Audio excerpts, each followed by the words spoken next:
So dear friends, I once again congratulate the organizers for conducting such a timely lecture series and including these vital issues related to Indian culture and society and polity in the series.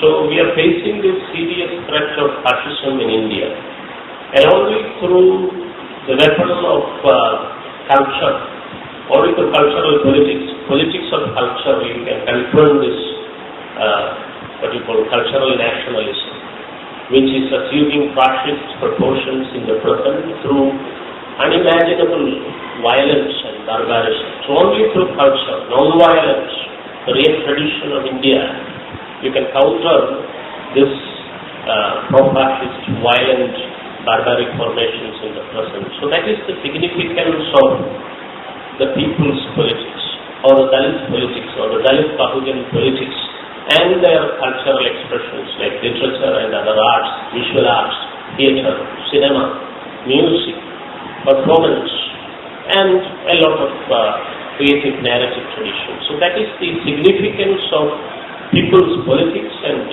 people's creative cultural expressions in resisting the hegemonic formations and even pro-fascist violent formations in India.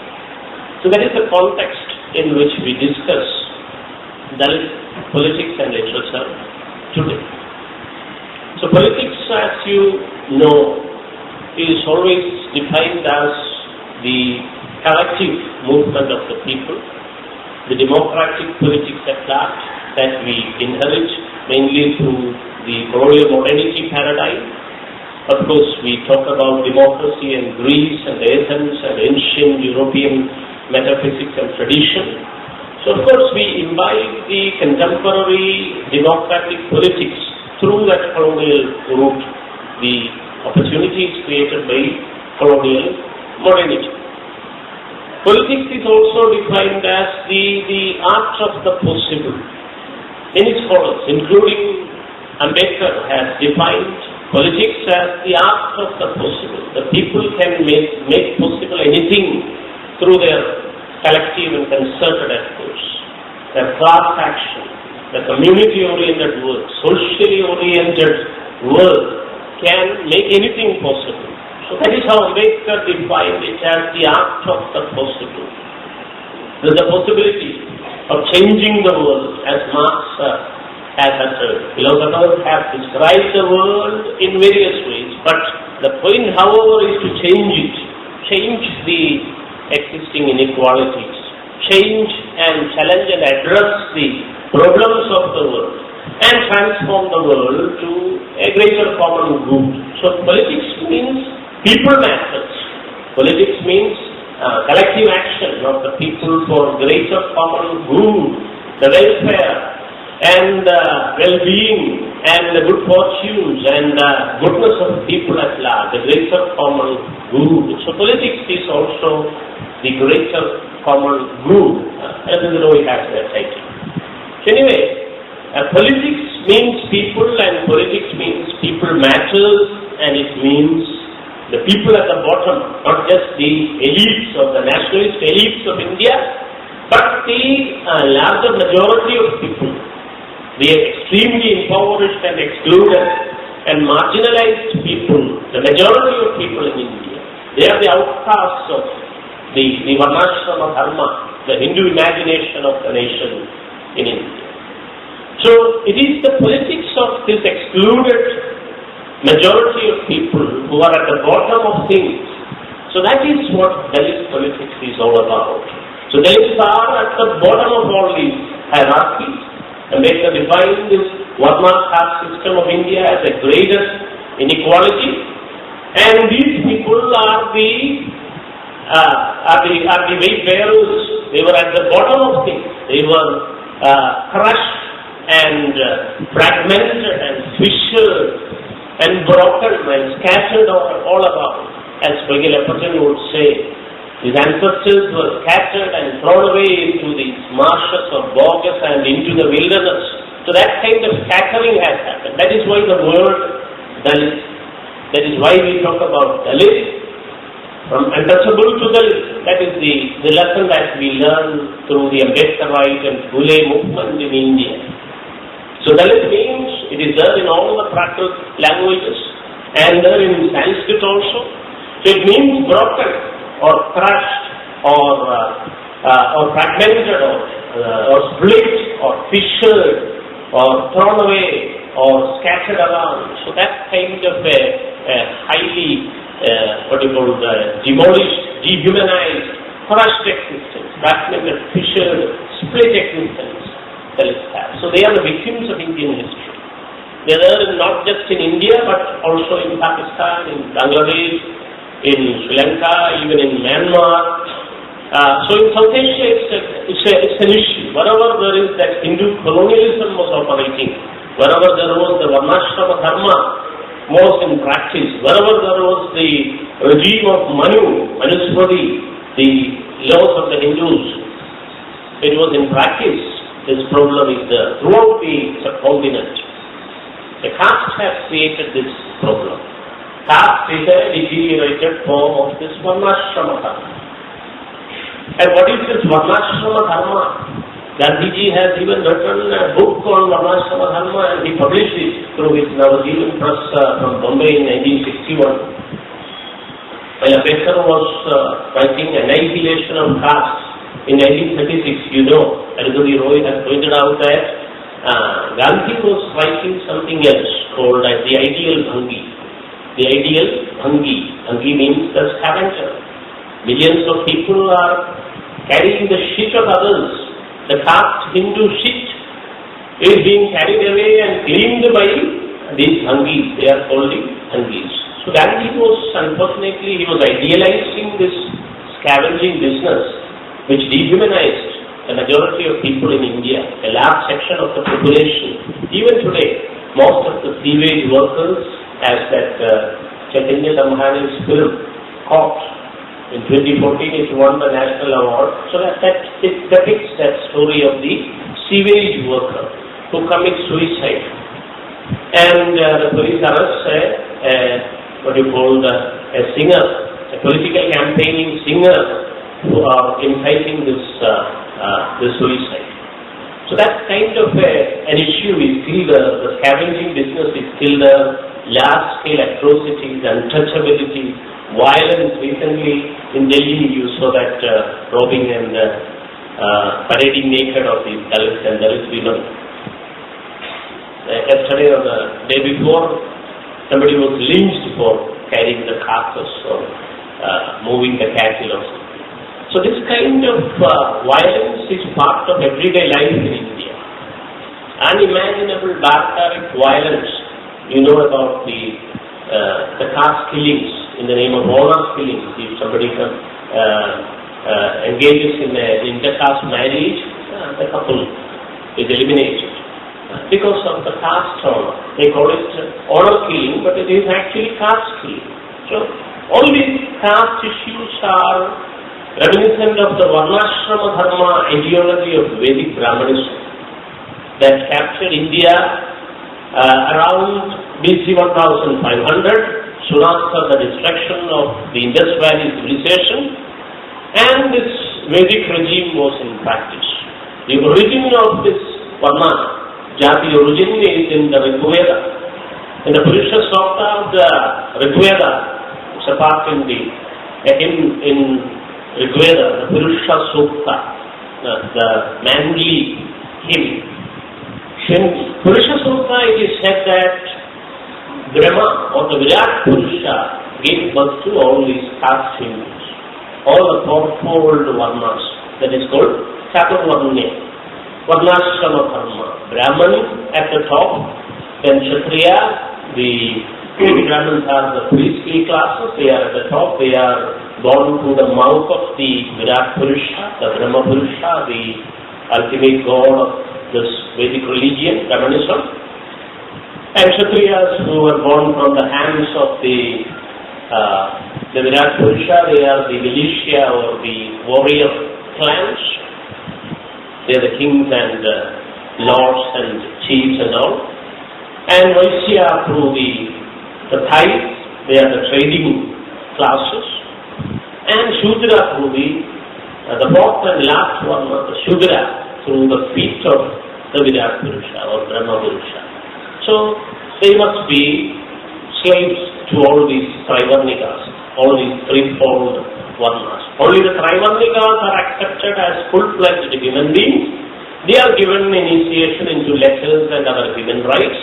The Shudra, the fourth Varna, must be the subservient slaves of the other three Varnas. So that is the system of Varnashrama Dharma, which was glorified as Dharma by Gandhi in his book Varnashrama Dharma in 1961.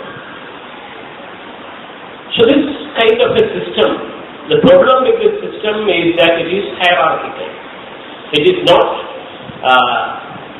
just, it is not egalitarian, it is hierarchical. It places people in a hierarchy, low and high. It talks about low and high births. And it is a greater system of inequality, according to the scholars who studied the system. From Ambedkar and colonial ideologists to Louis Dumont and Nicholas Dills, and plenty of scholars have studied, Susan Bailey and all, Gail Ombet and others, they have studied this inhuman system. It is the most barbaric system that is a threat to liberty, equality and fraternity. It is a threat to, as Ambedkar had aptly said, this religion of Varnashrama Dharma, Hinduism, is a threat to all sorts of modern democratic values, especially equality, liberty and fraternity. So it excludes. It not only creates a hierarchy, but it excludes the majority of people in India. Only the fourfold Varnas are given graded human status. Brahmins are the supreme heads. They came out through the mouth. Once video TV Ramaswamy Naikar was told about this Purusha Sukta story. So his disciples asked Sunday video, this is how the caste Hindus were born, the fourfold Varnas were born. Then how was the people born? The vast majority of people are excluded from this. They are Varnas. They don't have any Varna. The vast majority of people in India, the scheduled castes or tribes or OBCs are excluded, and no mention of women also. Only the man, Virat Purusha, giving birth to all these men, that is the story. There is no mention of women of any Varna, and no mention of the bahujans, the avarnas, those who are without Varnas. You know, the OBCs and SCSTs are avarnas. They are outside this Varna system. Only these fourfold Varna people are the Savarnas. Those having Varna are called Savarna, means with Varna. Brahman, Kshatriya, Vaishya and Shudra. They are the Savarna people. And all the other people, the common people, the people at the bottom, the OBCs and the SCSTs and minorities and women of all castes and communities and Varnas are excluded from this Chaturvarnya system. There is no mention of women. Without women, how can these people be created without women? So that is the fundamental issue. So it is against any rational kind of discourse. It is against any biological or scientific theory of human generation. It is against equality, liberty and fraternity. It is the most barbaric, graded inequality and the most fascist and perverted power structure in the world. Varnashrama Dharma, Hinduism, or the Vedic Brahmanical Purusha Sukta Rigvedic tradition is another form of patriarchy. That is why it excludes women, and the so-called avarnas are untouchables. So those who are outside the Varna system, they are outcasts, Jati Bhatyas. They don't have Jati or Varna. They are avarna, without Varna. Those who are in the fourfold structure are called Savarna, with Varna. So this is the kind of inhuman system, the fascist power structure that has been created in India after the conquest of the Dravidian civilization in Indus Valley. It was devastated. The Dravidian people were pushed further into eastern part of India or southern part of India, and it's very obscurantism. This priestly patriarchy. It's a Brahman-centered ideology. That is what historians like, even Marxist historians like Didi Kosambi and all, they have described it as Brahmanism. The Brahman-centered ideology and discourse. The world is created from the Brahma, the ultimate Brahman, Virat Purusha, and that Purusha giving birth to all these other Purushas, minion Purushas. No mention of women, no mention of the biopower of the gendered or sexed subaltern, no mention of the people at all, the outcasts. So that is why when Periyar was asked how these people were born, he said they are born from their mother and father. It's their mother who gave birth to these people. So they have a human birth. So they are human beings. So it is the outcasts or avarnas. They are human, but these caste Hindus, these avarnas, these backward varnas were given birth by the Purusha. They got an inhuman, demonic, perverted or monstrous birth. Purusha, Virat Purusha, giving birth through the mouth and body organs.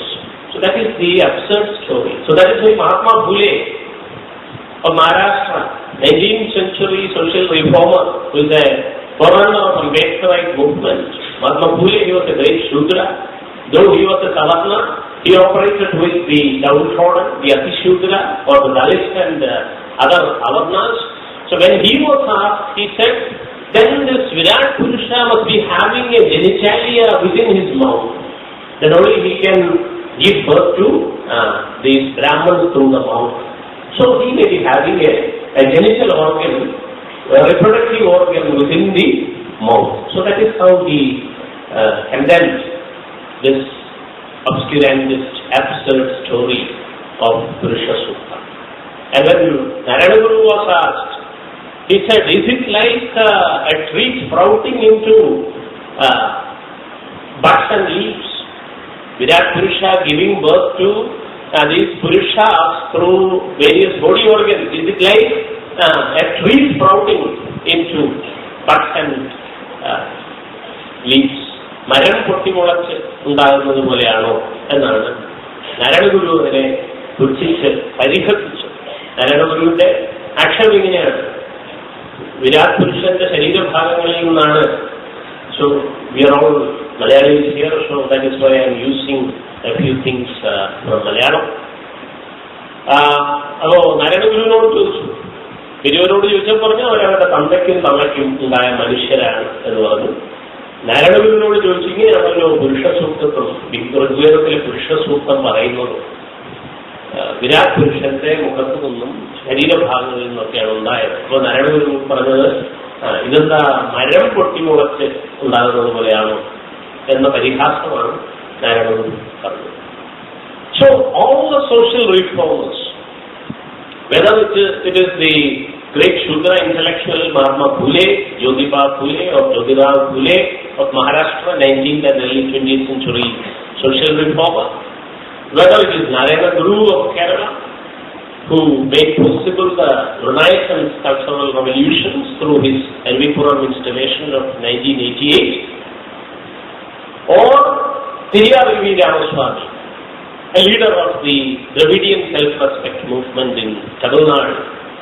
He was also collaborating with Kerala. He came to Vaikam struggle and in 1924 came to Vaikam struggle, inspired by the teachings of Narayana Guru. So he also endorsed this same critique, severe criticism of this Vedic obscurantism. So this is given as divine. The Vedas are the scriptures of the Hindus. It cannot be questioned. It is a dogma. And this is the kind of absurdism, this is a kind of obscurantism that is paraded as scripture in the Vedic method. The Purusha Sutta is enshrined in the Rigveda, the first Veda itself. So this has happened in India. So this is how the Varna system was enforced onto the people by the priestocracy, the priestly patriarchal tradition, the priest man-centered ideology called Brahmanic patriarchy. Historians like Umar Chakravarti and all, they have coined a specific term called Brahmanical patriarchy to refer to this male-centered, Brahman male-centered ideology. Bell Hooks, for example, she talks about white supremacist capitalist patriarchy. You may be studying the essays of Bell Hooks, an African-American author. So she talks about, in every word she talks about the white supremacist capitalist patriarchy of the West. Likewise, Umar Chakravarti and others, they have coined the term Brahmanical patriarchy. In an EPW article she has, way back in 1990, she has coined this term called Brahmanical patriarchy. So it is a Brahman-centered ideology, not just Brahman-centered, the Brahman male-centered ideology. No mention of women. Even Brahman women are not mentioned in the origin story of the Puruષa Sutta. So that is why it is specifically anti-human, sexist or patriarchal, as well as casteist to the core. It excludes the large majority of bahujans and Dalits in India as outcasts and untouchables, because it was actually not the terrain of Brahmanism in India. They were infiltrated. They infiltrated into this terrain from Alsatian regions around BC 1500 with the hoes and metal weapons and the wheel and the cow and all, the beef issue, beef exporting issue, lynching issues, all these are very much prominent today. So they came with the cow and the hoes and tamed the Indus Valley and the Gangetic Plains later. They further pushed the indigenous people, the natives, further into the eastern frontier or into the southern frontier. So that is why the South Indian civilization, the Tamil-based civilization, the Dravida or Tamila tradition is again a Dravidian tradition. They were pushed to the south and to the east. So there are great debates on these things. Romila Thakur has written about early India, the issues of there is another book called The Aryan Debate. So there are plenty of theories. The Parivar has its own theories. The Hindu Rashtrawadis, Munche or Savarkar or Golwalkar and other Hindu Rashtrawadis, the cultural nationalists, they have their own theory. They argue that the Aryan invasion has never happened. But the people, the subalterns in India, they consistently argue that there was a conquest and there was a devastation. Archaeological evidences are for that.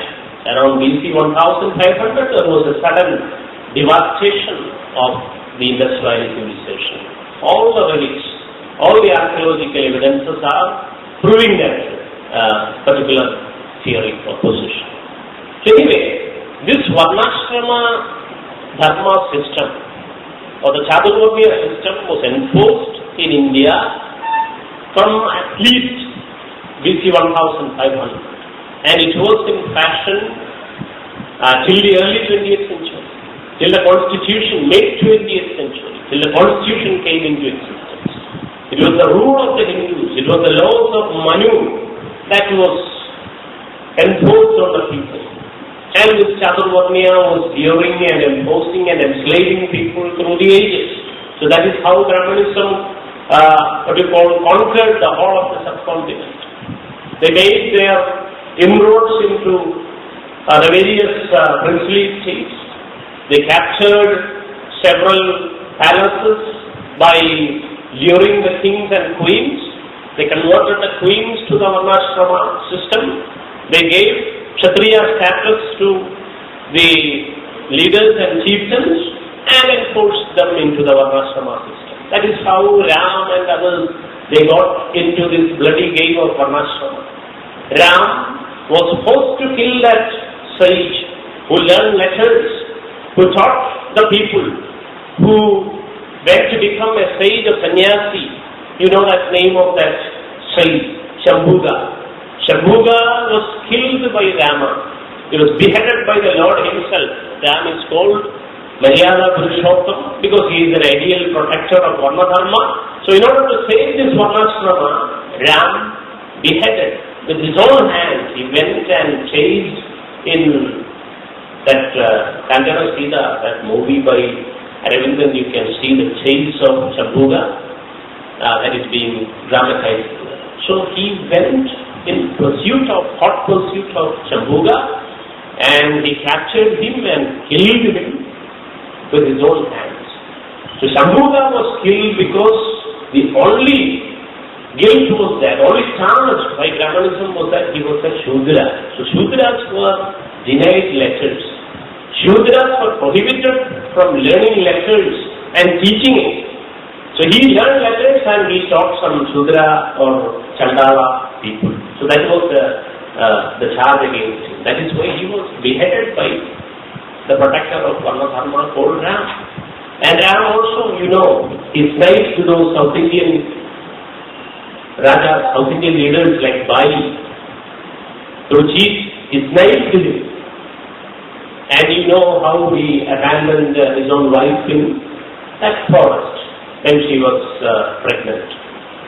And what did he do to all those opponents, the demonized opponents of Lanka? He was beheaded. All the 10 heads of Ravana was cut and he was killed ultimately by Ram. So the killer becomes the Madhurika Purush or the Maryada Purushottam and the god of Hinduism. One who kills the others, especially the demonized enemy, and one who abandons women, the pregnant women in forest. One who snipes his enemies from behind, like Bali, how Bali was killed, And one who kills Shudras in particular, especially the scholarly Shudras, those who learn letters and teach letters, they were killed by this Maryada Purushottam because he protects Varna Dharma. That is why he is a Maryada Purushottam. Though he is a bloody murderer, though he is a cold-blooded murderer and vampire, blood-sucking vampire, he is hailed as the God. So that is the demonic notion of God in Hinduism.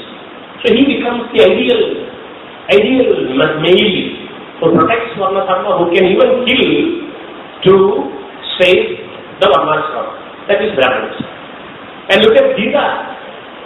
What is the philosophy that is taught in Gita? It teaches to kill.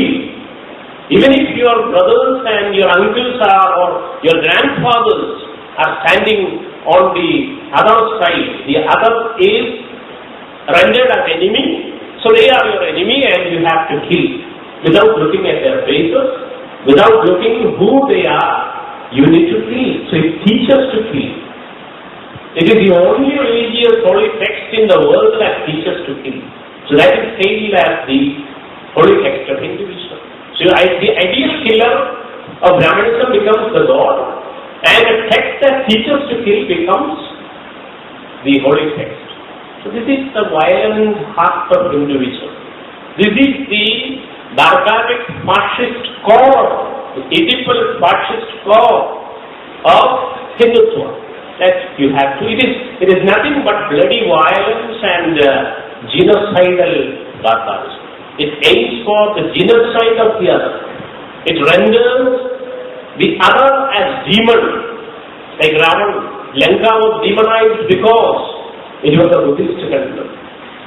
From BC 3rd century, from the time of Ashoka to the present, it remains a Buddhist country. It's a Theravada, early form of Buddhism. The Theravada Buddhist country, like Myanmar or Thailand. Sri Lanka is a Buddhist country, it remains as a Buddhist country.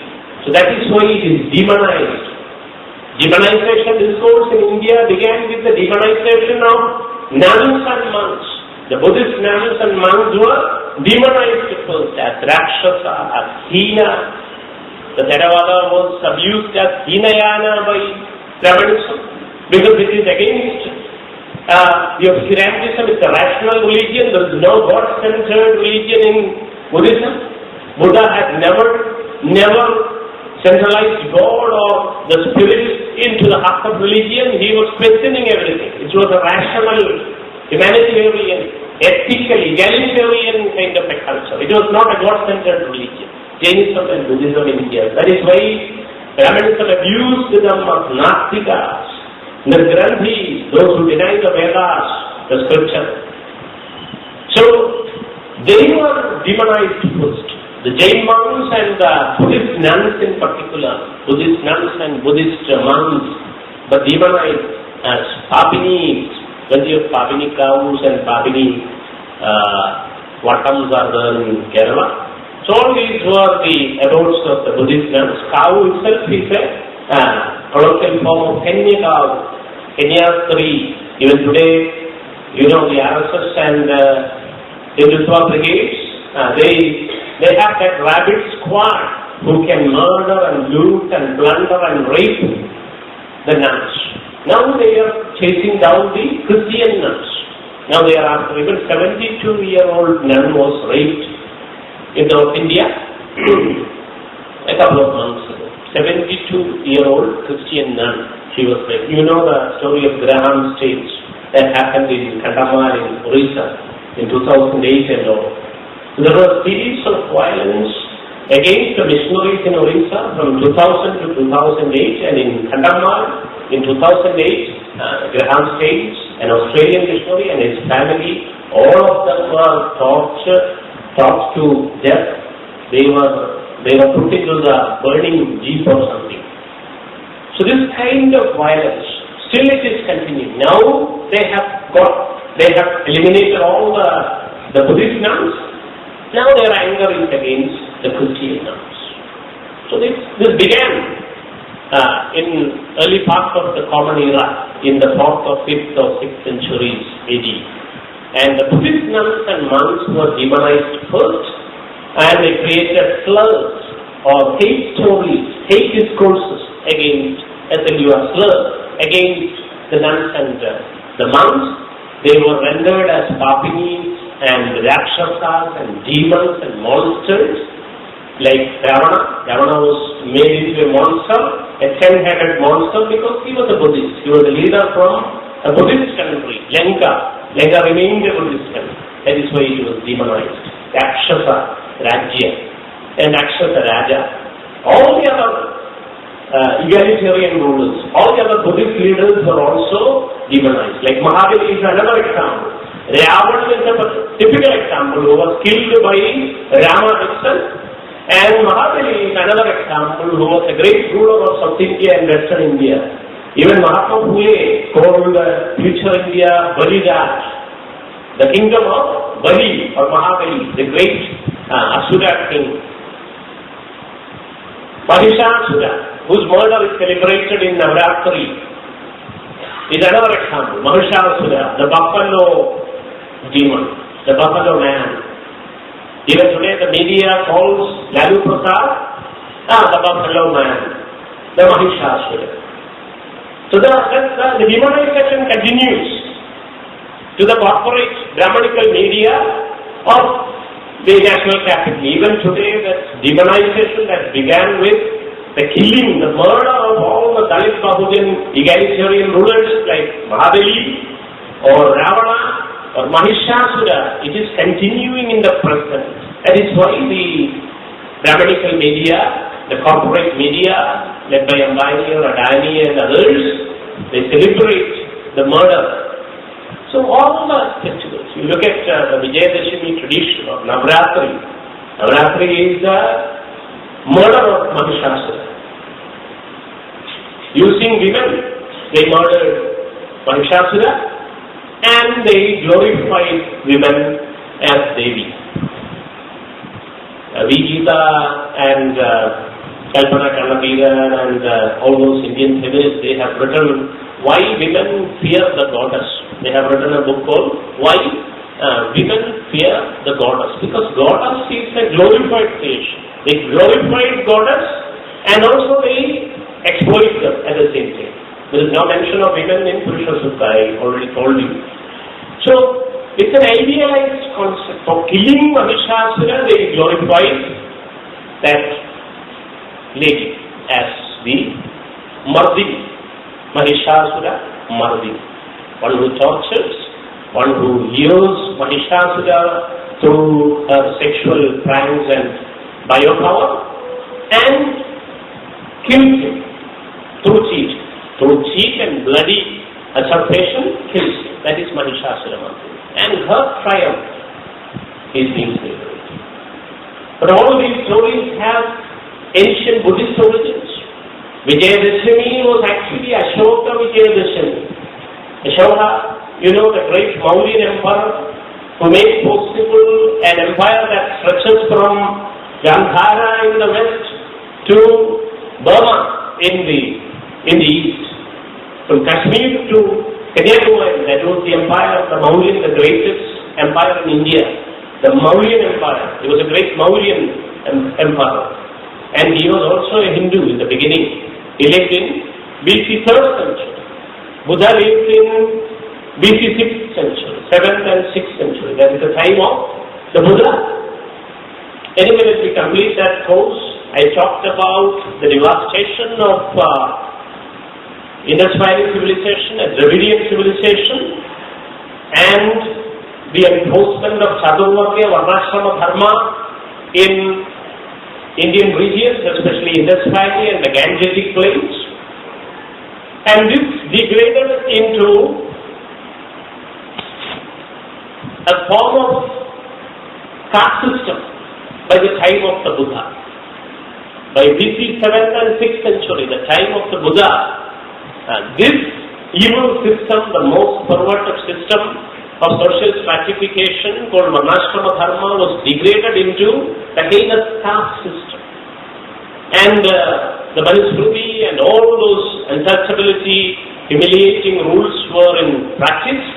So that is why Buddha and non-Brahman, that is the importance of Buddha. He came from the indigenous people, from Nepal Tarai or the border with Nepal, Bihar and Nepal region, that is the Kapilavastu region. He is said to have emerged from that region, and he was from the native plant.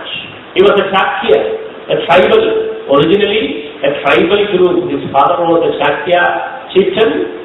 His mother was Mahamaya or Mayadevi. She was from the Koliya tribe, related to the Naga tribes and all. So he was basically an aborigine. He was an indigenous person.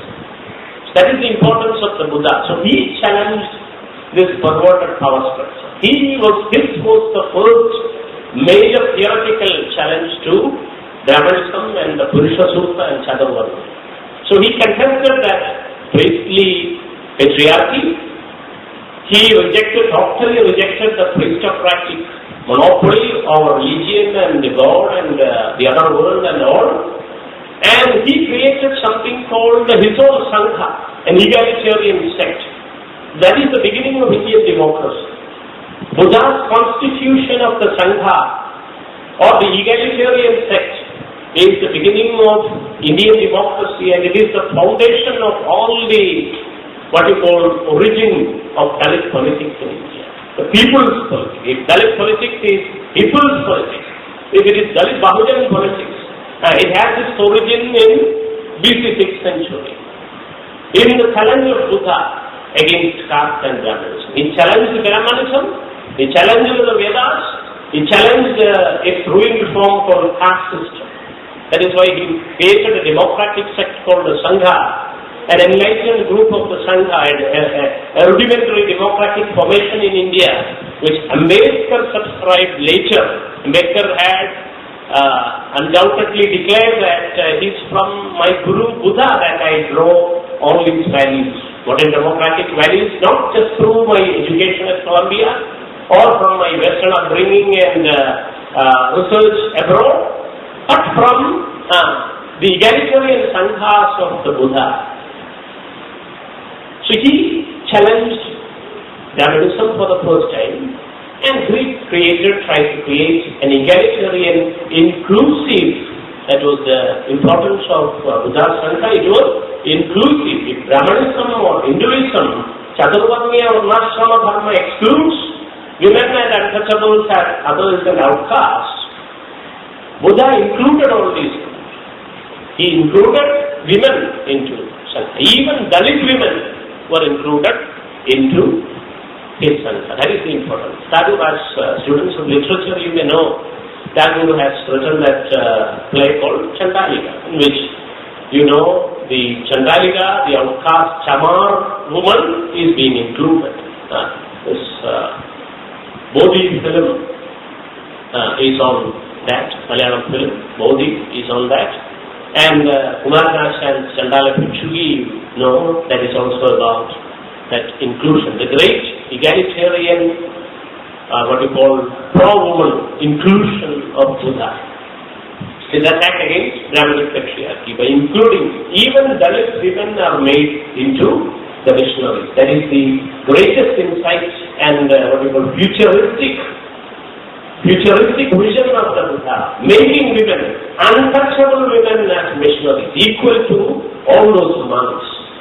In the Sangha, everybody is equal. Later it got corrupted through the Brahmanic ideology infiltrating into the Sangha and splitting it into Mahayana and Theravada, the issue. But originally, during the time of Buddha and almost up to the 4th century AD, for almost 1,000 years, women were the greatest missionaries of Buddhism in India, the earliest missionary religion in the world. So that is how India became the spiritual mother of all religions, Buddhism. The greatest first, the earliest 6 centuries before Christ. It happened 600 years before Christ. So women were made into missionaries. They were teaching the people. Brahmanism and Manusmriti prohibits learning of letters by the people. If a Shudra listens to the articulation of letters in the alphabet or the Vedas, what is the punishment? Boiling metal must be poured into his ears. That is the punishment. If a Shudra learns letters and articulates letters or the scriptures, his tongue must be pulled out or plucked out or cut out. That is the punishment prescribed by the laws of Manu. Berla, an Englishman, has translated that Manusmriti, laws of Manu by Berla. Translation is available. So you can read it yourself. So this was enforced from early Common Era to the 20th century, till the coming of the Constitution in 1950. Manusmriti was in rule. At least 2,000 years of 2,000 years of Manusmriti, 2,000 years of persecution of Shudras and Antyajas, of Chandals, of Panjamas. You need to mark that Shudras are included in the Savarna system. They are Savarna. They are the lowest Varna, fourth to Varna. Even they are being persecuted. So you can imagine that kind of punishment meted out to the Avarnas or Antyajas or Chandals. So that is why Narayana Guru said, it is the British who gave us sannyas. Because it was through colonial justice they got given status. Because the Avarnas were never given from an Avarna social group. So the Avarnas were never acknowledged as human and equal, further below the Shudra. So that is why we said, നമുക്ക് സന്യാസം തന്ന നമ്മുടെ ഗുരുക്കന്മാരാണ് അവർ ജയിക്കാൻ വേണ്ടി ഒന്നാം ലോക മഹായുദ്ധകാലത്ത് പറഞ്ഞതാണ്. 1914, Guru said, the British are our gurus. The British are our teachers because they gave us the right to education and sannyasa, learning. If it was in the time of Rama, I would have been met with the fate of Shambhuga. You can read it in B.K. Balakrishna's edited work, Narayana Guru, published by Sahitya Academy and also Govt of Kerala, Department of Culture. So B.K. Balakrishna's Narayana Guru എന്ന സമാഹാര ഗ്രന്ഥം നിങ്ങളുടെ നോക്കിയാൽ ഒരു chapter ഉണ്ട്, ചെറിയ ഒരു chapter, നമ്മുടെ ഗുരുക്കന്മാർ, അവർ മാസ്റ്റേഴ്സ് എന്നാണ് അതിന്റെ. അവിടെ വ്യക്തമായി സി വി കുഞ്ഞിരാമനുമായി നടത്തിയ അഭിമുഖത്തിൽ പറഞ്ഞിരിക്കുന്നതാണ്, നമുക്ക് സന്യാസം തന്ന നമ്മുടെ ഗുരുക്കന്മാരാണ് അവർ ഒന്നാം ലോക മഹായുദ്ധത്തിൽ പ്രോ-ഫാഷിസ്റ്റ് ഫോർമേഷൻസിനെതിരെ ജർമ്മനിക്കും ഇറ്റലിക്കും ഒക്കെ എതിരെയുള്ള ഒന്നാം ലോക മഹായുദ്ധത്തിൽ ജയിക്കാൻ വേണ്ടി നാം പ്രാർത്ഥിക്കണം എന്നും കൂടി പറഞ്ഞു. മാത്രമല്ല, രാമന്റെ കാലത്തായിരുന്നെങ്കിൽ ശംഭൂകന്റെ ഗതിയാകും നമുക്കുണ്ടാവുക എന്നും കൂടി പറഞ്ഞിട്ടുണ്ട്. രാമന്റെ കാലം എന്ന് പറഞ്ഞാൽ മനുസ്മൃതി, ദ റൂൾ ഓഫ് മനുസ്മൃതി, വർണ്ണാശ്രമ ധർമ്മ. കാരണം ഒരു ശൂദ്രൻ പോലുമല്ല, ഒരു ചണ്ടാളനാണ്, അവർണനാണ്, നല്ലൊരു അവർണമുനിയാണ്. They are having the Buddhist tradition, Jain and Buddhist Chamana or Amana or Shamanic tradition of India, the real tradition of India. Nanu എന്നാണ് തീർത്ഥങ്കരന്റെ പേരാണ്. നാണു മറയ്ക്കാതിരിക്കുന്ന, നഗ്നനായിരിക്കുന്ന ദിഗംബരനായ തീർത്ഥങ്കരന്റെ പേരാണ് നാണുവിലുള്ളത്. After the 1888 Ayurveda installation, he used that Vaishnavite name Narayana Guru. He used to sign Narayana Guru. It was kind of disguise, a strategic disguise, because all the social reformers who came from the Avarna strata, they were brutally murdered like Shambhuga by the aristocracy and monarchy in Travancore.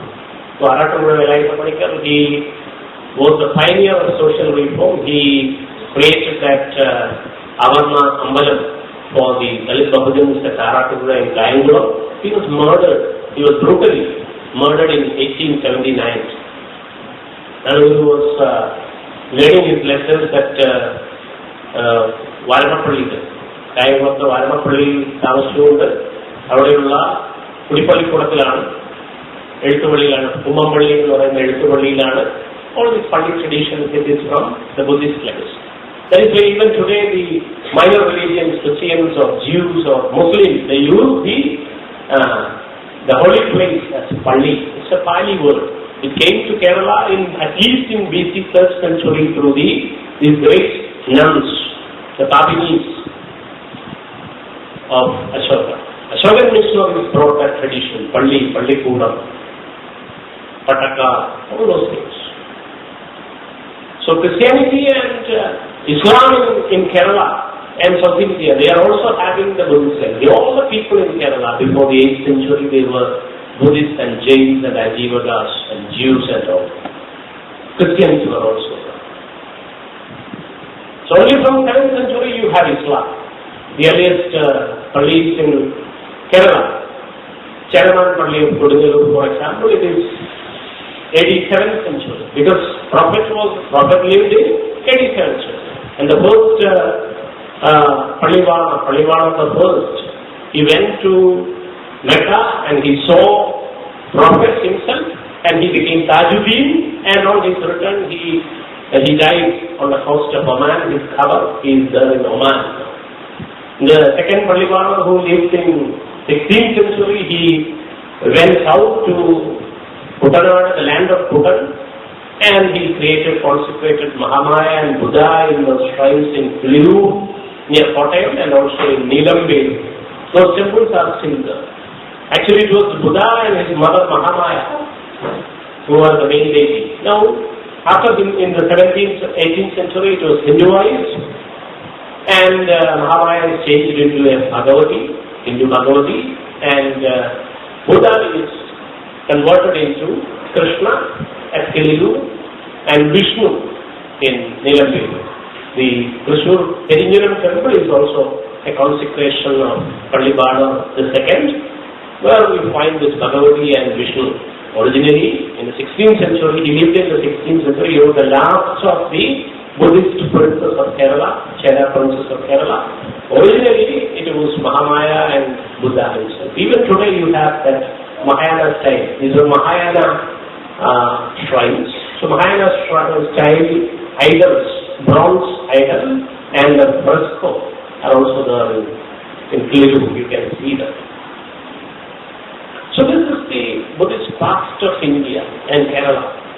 So Varnashrama Dharma was enforced in various parts of the region, the peninsula, through violence, cheat and usurpation by Brahmins. They captured the support of all the kings and converted the land. That is how they came as amatyas or mantris or priests, and they gradually controlled the land. So that is how the system was enforced onto the various locations, the remote regional locations of India. So it is through the confrontation, the genocidal kind of what you call the confrontation with Buddhism and Jainism, that this Brahmanical Hindu religion was established. And you know, Rama was established in Kerala only in what you call in 16th century. By 14th century, some Pattu Sahitya was here, Brahmana Pattu, Yavanism and the Jambus and Manipravada things were here. So through that you have the Vaishnavite Bhakti coming into Kerala. And only through introductions, Adhyatma Ramayana, written in 16th century, Rama was strategically institutionalized and founded in Kerala as a law. Before that, Rama was never mentioned. The oldest Ramayana in South India is Kamba Ramayana. That is composed in 14th century. So that's before that, there was no Rama in South India. The movement of the Chera, Chola and Pandya kings, they were resisting this Varnashrama. We don't have much time, that is why I cannot elaborate on these genealogies and historical trajectories. So the most inhuman system of Varnashrama Dharma was enforced here. Manusmriti was here for the last 2000 years. That is why we need a politics from the people. People's politics. People at the bottom. They need to resist and counter this most heinous power structure, most degraded form of inequality in the world. That is the caste system, the Varna system. The caste system is the materialized practice of inequality. Varnashrama Dharma or Varna system, Chaturvarnyam, is its ideological, theoretical backup that is enshrined in the Veda. So it is given as religion. It was legitimized as Dharma, as Gandhi did, unfortunately. So it is through religion and dogma that this system was enforced on people by aristocracy with the support of monarchy all around, and it was one of the greatest frauds of the world. One of the greatest, colonizations in the world. That is why John Dharmakirtha, a disciple of Narayana Guru, he termed it as Hindu imperialism. So Dalit politics or Dalit Bahujan politics is a resistance to, is a counter-hegemonic discourse, is a counter-hegemonic practice against this 2000 and more. If you count from Indus Valley, it is 3,500 years from now. So, Dalit politics or people's politics in India is the resistance to this lasting empire in the world, Varnashrama Dharma, Vedic obscurantism, which is enshrined in the Purusha Sukta and also endorsed by the Gita and other texts that the Parivar wants to make the national text of India. They are building temples for Godse who killed Gandhi because he was compassionate towards the minorities. That is why they got eliminated, and now they are building temples. They have already made bridges, rods and temples in the name of Godse. Godse is another Ram. So those who can kill, Ram became a Maryada Purushottam or a Lord or a God of Hinduism because he killed that demonized Buddhist Ravana. He killed that South Indian king Dalit. He abandoned his own wife. He also killed that Shudra say Shambhu. The Shambhugare കൊല്ലുന്നതിലൂടെയാണ് Raman ദൈവമാകുന്നത്. ഗാന്ധിജിയെ കൊല്ലുന്നതിലൂടെ, രാഷ്ട്രപിതാവെന്ന് വാഴ്ത്തുന്ന ഗാന്ധിജിയെ കൊല്ലുന്നതിലൂടെ ഗോഡ്സെ ഇതാ ദൈവമായിരിക്കുന്നു. He has become a god. Temples are being created. Bridges are being created in the name of Godse, and they want to make Gita the national text as well. So these things will happen unless the people resist. So there is no time to be passive. Through democratic and cultural and non-violent and peaceful ways, we need to resist, unless fascism will be knocking at your doors next day. So that is the importance of Dalit politics and Dalit Bahujan politics and the people's politics at large. All these groups, all these excluded, challenged sections of society, women, outcasts, minorities, other challenged sections, struggling and contracting, unorganized sections of society. All these people must come together and resist this caste Hindu barbarism, which is enforced on us as a Hindutva cultural nationalism in India today. So it is a great challenge before all the academic community media in particular. So the academia and media must confront and acknowledge this issue and resist it. So that is the importance of Dalit or Dalit bahujan politics or people's politics in India. And because of time constraints, I may stop here, perhaps, and we will continue with the cultural part, literary discourses of Dalits in India and Kerala after the break. Thank you very much for your patient listening. Once again, thank the organizers. So dear friends, let us continue with the second part of the lecture. In the previous part, I was trying to give you a background, a historical and social background of the emergence of the indigenous voice in India and its connections with Buddhism and its counter to Brahmanism in particular, its Varnashrama Dharma ideology and priestly patriarchy or Brahmanical patriarchy. So after this challenge of the Buddha in BC 3rd century, you have this almost 1,000 years of welfare in India. So Buddha's philosophy is, as I told you about politics in general, it is about the good and welfare of the people. As people matters, not the gods and demons, not the Virat Purusha and his creation, but the welfare of the people was fundamental for the philosophy of Buddha. Bahujana Hitaya and Bahujana Sukhaya. That is how he defined his philosophy. It is for the good and welfare of the people that I am teaching.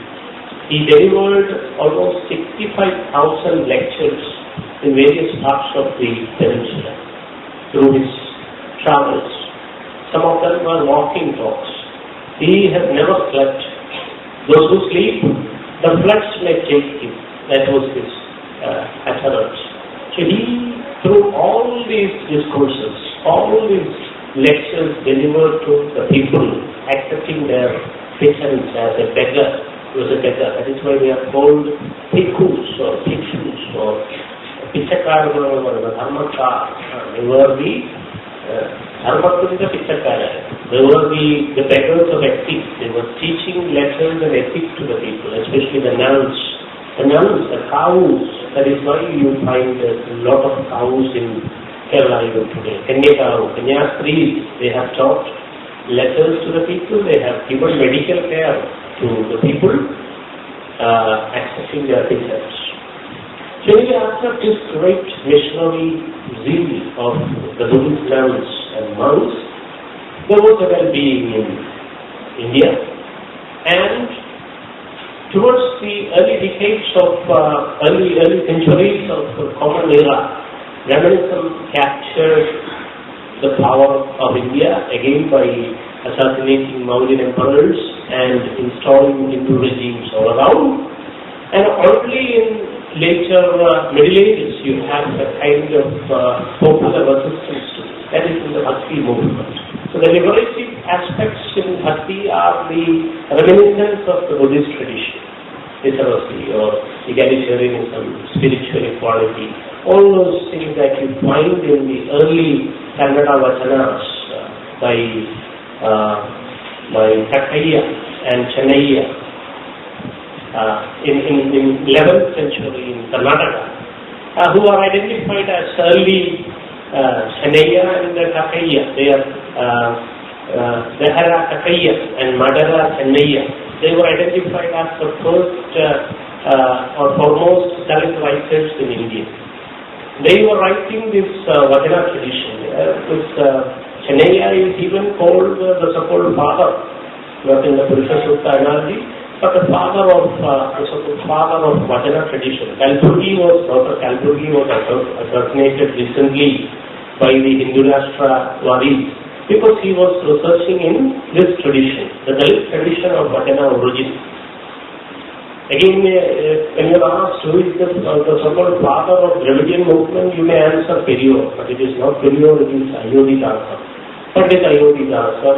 towards the end of the 19th century, who created the Dravida Mahajana Sabha, and he launched that journal called Dravida Pandian and Tamilan later, and he instituted in 1901, he instituted the Shakya Buddhist Society of India, the first neo-Buddhist movement. It is Pandit Ayyogi Tasa, who is the originator of the Dravidian movement. Likewise, in Canada it is the earliest form of Dalit writing is from the cobbler stage. They were Samas dealing with leather work and cobbler business. So they were cobbler stage, Chennai and Akkaya of Canada region.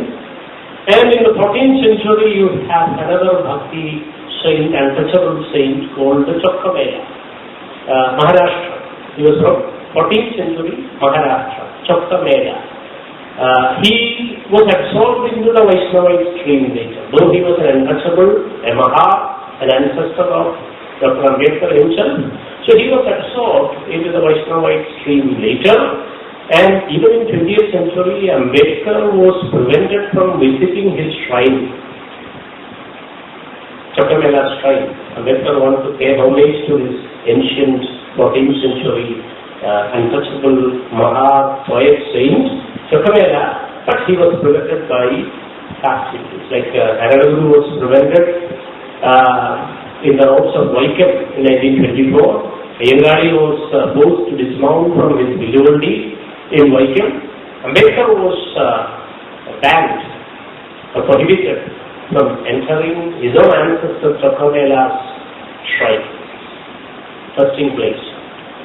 So anyway, 14th century Chokkamela you have, and in Namdev, Chokkamela himself was inspired by another Avarna poet called Namdev, Raidas or Ravidas.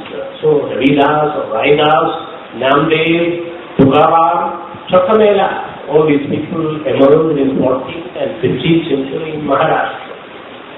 And after this, what we call disguise to Bhakti stream, all of them were absorbed into Shaivite or Vaishnavite tradition.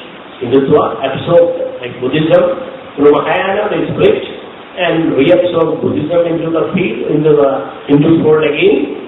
They propagated the false story that Buddha is an incarnation of Vishnu and all. So likewise, they absorbed all the counter energy, the liberative spirit, anti-thrust of Chokkamela again into the Vaishnavite fold. And after that you have that great missionary intervention, the Western intervention in India, especially in Western India. And Mahatma Phule in late 19th century, Mahatma Jyotirao Phule or Jyotiba Phule as he is compassionately called, Mahatma Jyotirao Phule was a great Shudra intellectual and leader. He is the first one to start educational institutions for the Dalits. He is the first one to start women's girls' schools in Western India. In the 1840s itself, 1848, he started the school for Dalits. And he educated his own, while Rama abandoned his own wife, Mahatma Phule, the real Mahatma. Gail Omet has written an essay, who is the Mahatma? Is it Gandhi or Phule? Who is the real Mahatma? Anyway, Mahatma Phule, he educated his own wife. His wife was illiterate, so he educated her, and she, Savitribai Phule, she is the first woman teacher of India. In modern age, in ancient age, there were several Buddhist nuns. They were teachers. In Nalanda, there were Buddhist nuns teaching.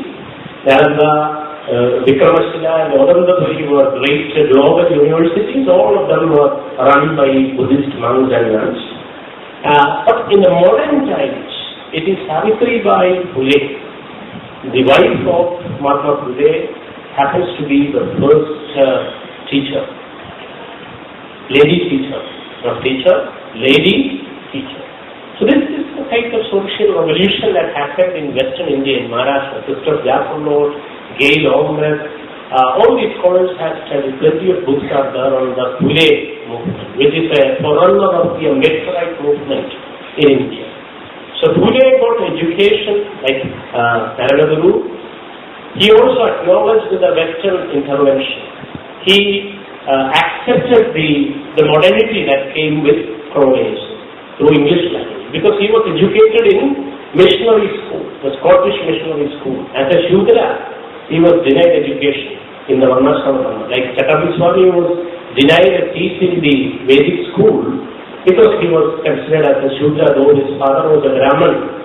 Since his mother was a Shudra, so-called Shudra woman in Kerala, so even Chakabhi Swami couldn't sit along with the other Munis in the Vedic school. Open Mahatma. So, Mahatma Phule got education through the Scottish missionaries, and that is why he embraced the modernity of English. He got English education. He could read and write in English. He wrote many treatises in English, in Marathi and English.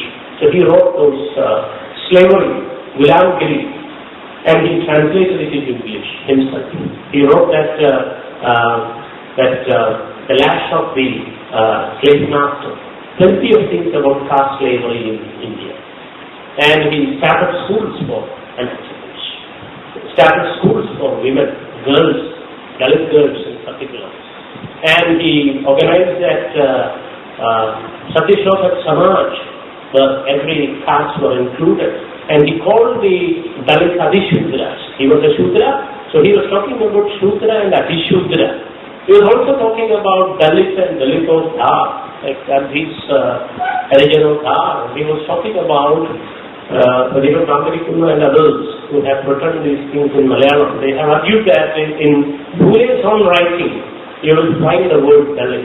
So it is towards the end of the 19th century in Mahatma Phule's Vangmai or discourse, Samagra Vangmai,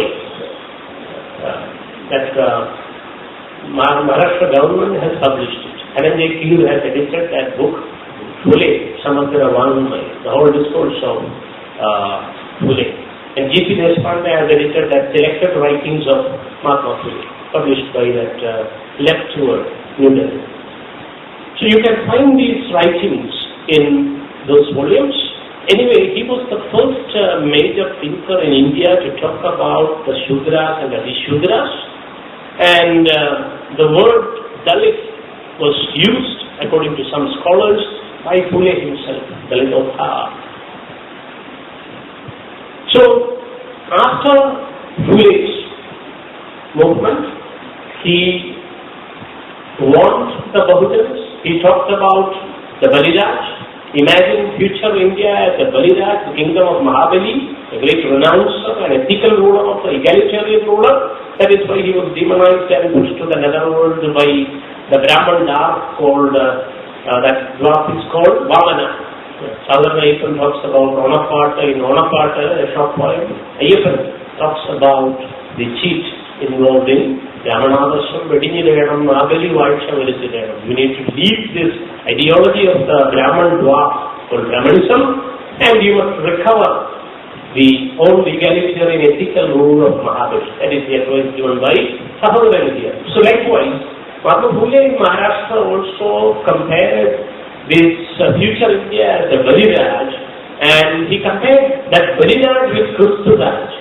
Since he got education from the Scottish missionaries, he compared his Baliraj, the kingdom of the renouncer ethical ruler, with the kingdom of Christ, the kingdom of love and sacrifice.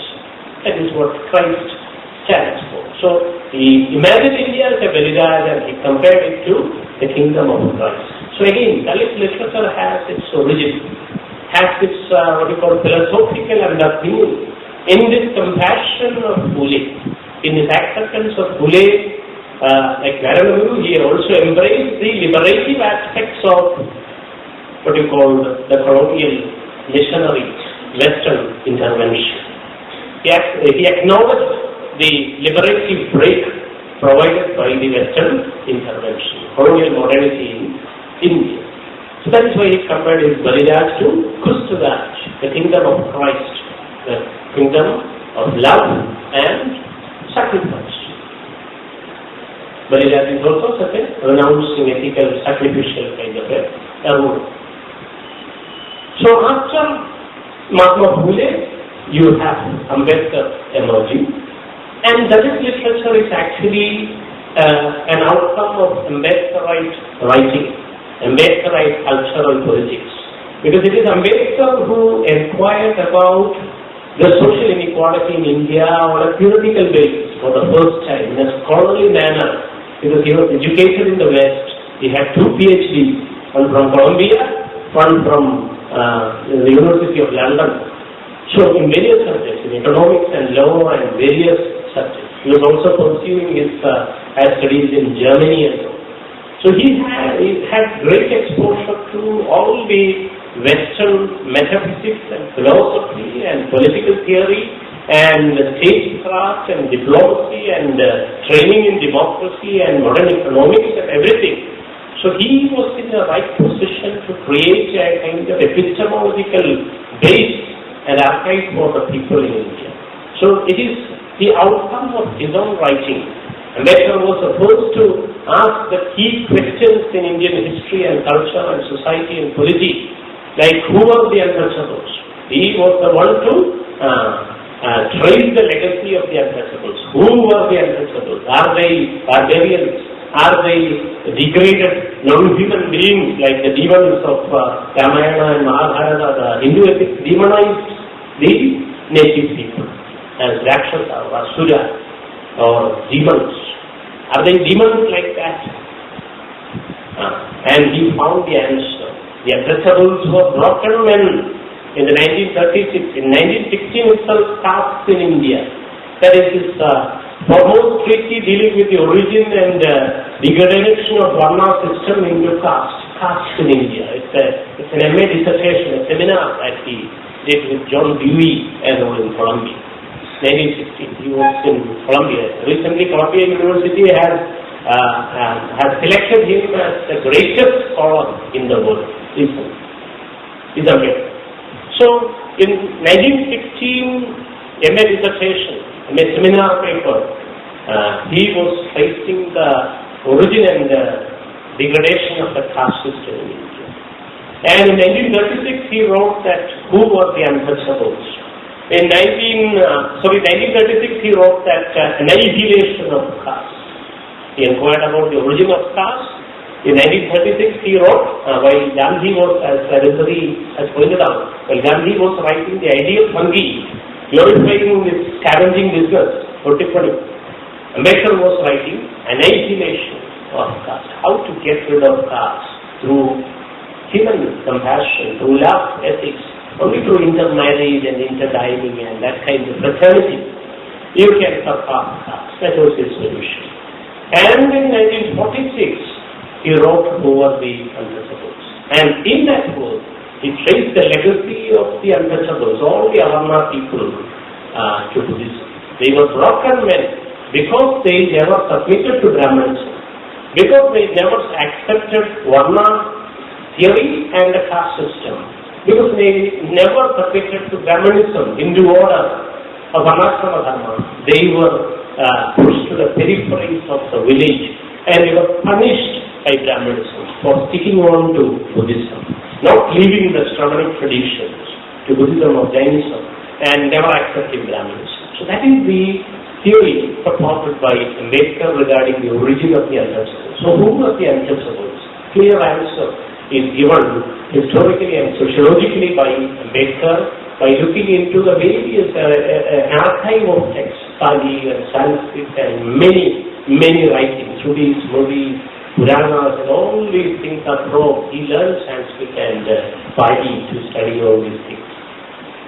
So after this 1946, who were the untouchables? In 1948 he wrote who were the Shudras. In that particular text also he traces the Buddhist origin of the Shudras and the rivalry between the Shudras and Brahmins, how they were degraded, how Manusmriti degraded Shudras, how Brahmanism prevented the growth of Shudras by denying them the right to education and learning and other equal human rights. So all these things are being done. The groundwork, the epistemological foundation of Dalit literature is created by Ambedkar through these works. 44 volumes originally, now 17 volumes. Government of Maharashtra has published 17 volumes in which you will find that vast resources related to the origin of Dalit literature. And soon after Ambedkar, there was what you call literary movements in Maharashtra. Because Phule was in Maharashtra, Ambedkar was in Maharashtra, that is why Dalit literature is born in Maharashtra originally. It was also, the plains of Ajanta and Vellore, the great Buddhist shrines and caves and centers of learning. So that is why they had that tradition up to the 16th, 17th century. The Buddhist legacy was as in Kerala. So that is why you find a lot of cultural expressions in the 1960s. Ambedkar himself was influenced by the Harlem Renaissance of New York, downtown New York, where you have the black cultural revolution. Langston Hughes, Leroy Jones, and Richard Wright, James Baldwin, Toni Morrison, Dalit, and Walker, and all. You study those African American literature. So Harlem was in the making. While Ambedkar was studying in Columbia, Harlem was in the making. So he was definitely inspired by the cultural politics of the blacks in America. African American cultural revolution has influenced him. And the movement called the BPM, BCM, Black Consciousness Movement, Black Power Movement, BPM, and the Black Panther Party, BPP. The Black Panthers have inspired the Dalits in India. The originators of the Dalit Panther movement, Namdev Bhaskar, Raja Thale, Arun Kamble, Thale, Bhaskar and Kamble, they were inspired by the Black Panther Party of the US. That is why they formed the Dalit Panther Party in early 1970s in Maharashtra, in Bombay. And then also, like the communists, they published Marx and Engels, like these pioneering Marxists, they published a manifesto for the Dalit Panthers in 1970s. And in the 80s, you have plenty of Dalit writing emerging. It was a continuation, as I told you, a continuation of Phule and Ambedkarite tradition. And also it begins with Buddha. That is why I invoked Buddha and Buddhism at large, because Ambedkar viewed Buddha, Kabir and Phule. That is something that I missed in the morning. The Sufi tradition is also fundamental for the development of Ambedkar. Not just the Buddha, but the Sufi tradition, Islamic and indigenous traditions mingling into one. That is called a Sufi tradition. So Kabir was such a man, not a Hindu, neither Hindu nor Muslim, but a kind of mystical protest poet. Dohas, what is Dohas? Humanism, celebrating humanism, which you find beyond religions. So he was a crossover kind of a person. So that is why Ambedkar views Buddha, Kabir and Phule as his great teachers, and all these traditions have given birth to the Dalit literary tradition in India. And currently, K. Sachidananda and others, they have traced the origin of Buddhist, this Dalit literature to the Buddhist literature of Buddha's own times, BC 6th century. Devi Gatha and all, the songs and compositions of the nuns. Devi means the Theravada nun. Devi and Thera, the monks. Devi is the nun. Devi means elder sister. Elder sister is called Devi. Devi Gatha means the songs or compositions of the elder nuns, Theravada nuns. So that is being acknowledged. Sachidananda and others, they have, in a frontline article, he has traced the origin of Dalit literature to BC 6th century in the writings of the Buddhist nuns, Devi Gatha. Most of them are available. English translations are available. You must read those beautiful compositions, the ethical, compassionate compositions of the nuns, elder sisters, Devi Gatha. Susitaru and Lilita. They have included few translations of Devi Gatha or elderly nuns' compositions in their book, 2-volume book, Women Writing in India. In the first volume, they begin with the Tedigathas, BC 6th century. So that it originated there, and in the Bhakti and Sufi tradition it was there in disguise, and only after Phule and Ambedkar it emerged as a clear and distinct genre in Maharashtra, in Marathi, in the language of Marathi. So Lakshman Mane, Upara, published in 1981, Lakshman Gaikwad's Uchalya, 1982. These are some of the pioneering major works, modern contemporary works that elaborate the Dalit experience, the kind of degradation, the kind of slavery that they have undergone. Like Koigila Pachan of Kerala, they talked about slavery in Maharashtra, how they were forced to walk around with brooms attached to their bodies so that their footmarks are being erased, and how they were forced to put that pot around their neck so that their saliva doesn't fall on the other people. So that kind of humiliating practices, like the caste distance in Kerala, untouchability, unseeability, and even their shadows. Recently a Dalit girl was beaten up because her shadow fell on a caste Hindu girl or boy. Recently. And even today they cannot touch the lunch boxes of caste Hindu students. Recently there was plenty of violence for this particular reason. So this kind of atrocities, it began in early common era with municipality. Still it is lingering in various parts of India. So this Lakshman Mane, Lakshman Gaikwad, even before that it was Baburao Bagul, another major short fiction author, like C.A.F.N. of Kerala, who has written Ernakulam and Pradabhashanam and all. Some of the short stories are now being included into the syllabus. You know, C.A.F.N. of Perimbalu, Oranjarangara and all. So like C.A.F.N., this Baburao Bagul in the early 1980s, late 1970s and early 1980s, he unleashed this diabolic realm of the Dalit field, Dalit life lived experiences through his short stories. Baburao Bagul's short stories appeared in 1980s. And soon after, this Lakshman Mane and Lakshman Gaikwad's Upara and Uchalya. And soon after the emergence of Dalit writing in Maharashtra, in Marathi, in Hindi also, it emerged. Om Prakash Valmiki, you know, Om Prakash Valmiki has written the first aesthetics of Dalit literature in Hindi. His volume, Dalit Sahitya Saundarya Shastra, appeared in 2001 in Hindi, Hindi language. You know about his novels as well.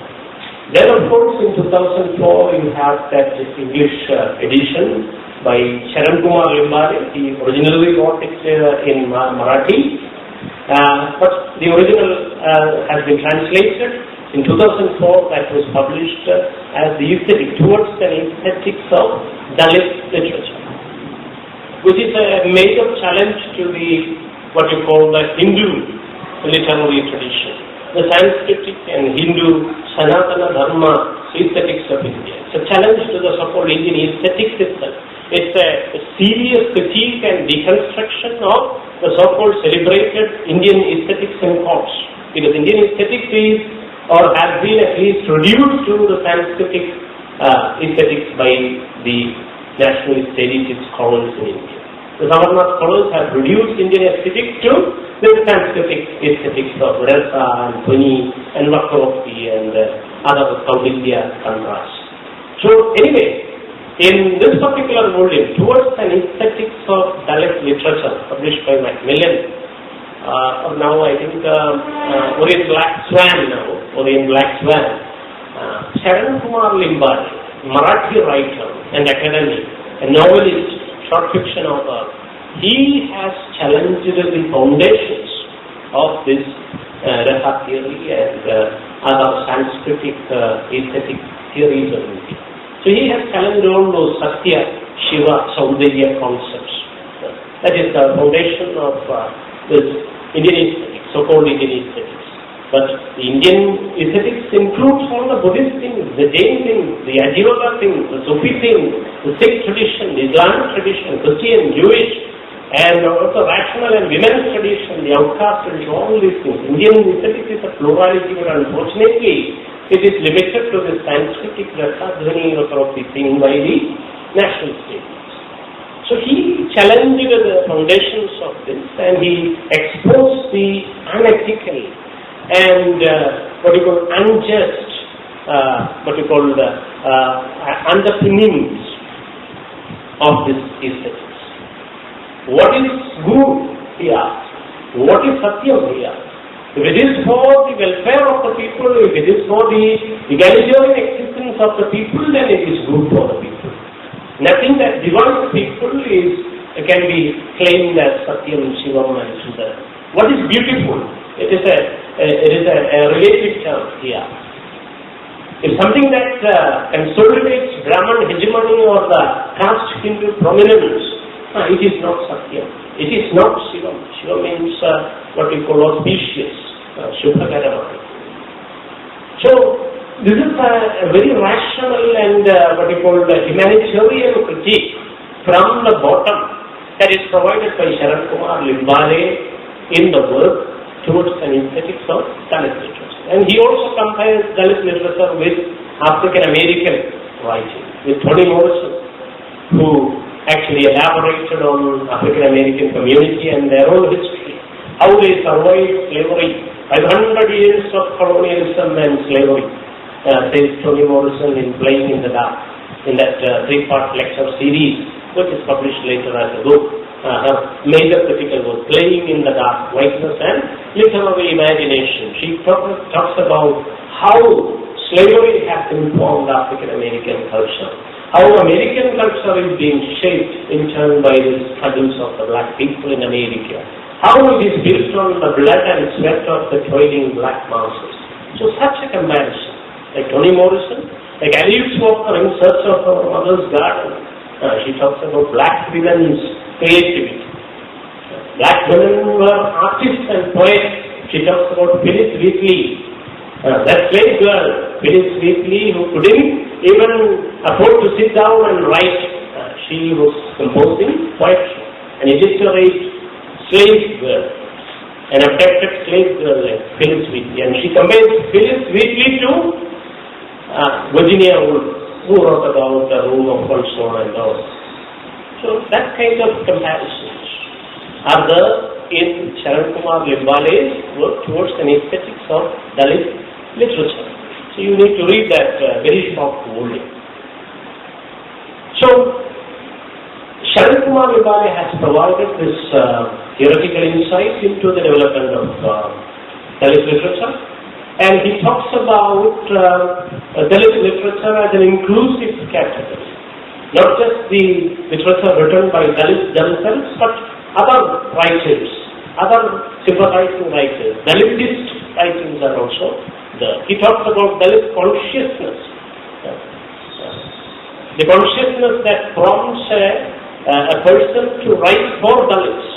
So Dalit consciousness can be shared by other similar people having similar historical experiences. So he talks about that kind of a larger inclusive category, which can include women of all varnas and also other sympathizing and compassionate, politically committed writers from various other social sections as well. So it has emerged as a liberal and an inclusive stream within literary discourse, and it is one of the most vibrant writing traditions in India today. Most important, minor, it gives voices to the hitherto unrepresented people. It gives inclusion to the suppressed and what we call eliminated or annihilated existences and worldviews. It gives vent to the anti-caste thrust in writing. That is another important thing. It is Ambedkarite writing. It's an extension, its origin and extension of Ambedkarite writing. It is a critique of Brahmanism and the caste system and the Hindu religion in particular. It is specifically counter-hegemonic. It is liberative. It acknowledges the contributions and the solidarity and camaraderie and fraternity of all the victims of Indian society who are subject to the Modi and our national dharma hegemonic regime. So, in that sense, it is a decolonization. As Ngugi or Tiango talks about decolonizing the mind. So, in this sense, it is a decolonization of Hindu imperialism. If John Dharmavirtha's Hindu imperialism can be acknowledged, it is a describing of the empire. Stephen Flatten and all, those who study post-colonialism, they know describing the empire or rewriting. It is a kind of empire writing into the margins writing against the center, a decentering of the Hindu metaphysics, the Vedic obscurantism. There is a critique and deconstruction of the Purusha Sutta. So that is the importance. Thousands of years, 3,500 years of Purusha Sutta in Manuscript.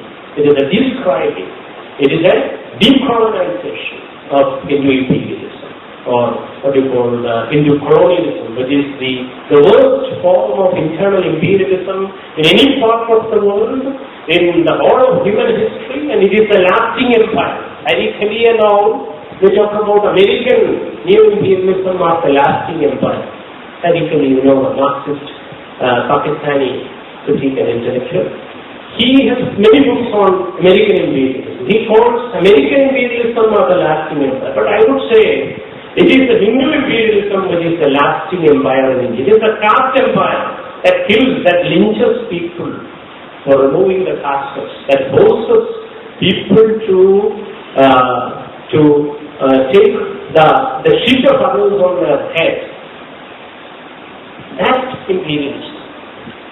The imperialism of caste and varna is the lasting imperialism. So Dalit writing is actually a describing of this Hindu grammatical hegemony in India. This is a broad picture of plenty of development of what we call Dalit literature in Marathi and Hindi, and also in Odisha, in Karnataka. You have writers like Siddhalingayya, who has written that book called Urikeli, Siddhalingayya. Our own Dr. P.S. Manoj Kumar who is teaching in the Govt College, he has translated Urikeli into Malayalam. This recent Malagati, Aravind Malagati, who has resigned from Kendra Sahitya Academy recently. So Malagati, Krishnappa, Siddhalingayya, all these people are writing about Dalit experience in Karnataka. So it has emerged as a major genre in Kannada literary tradition. Dr. Kalburgi and others, they were researching into the Vajana tradition, Chennai and all. That is why he was killed at point blank. About Pansare and Nabolkar, who were educating, they were from Maharashtra. Now this not just Bhagavan, but that husband of Venom, he is also given a death sentence by the RSS, or the Hindutva group.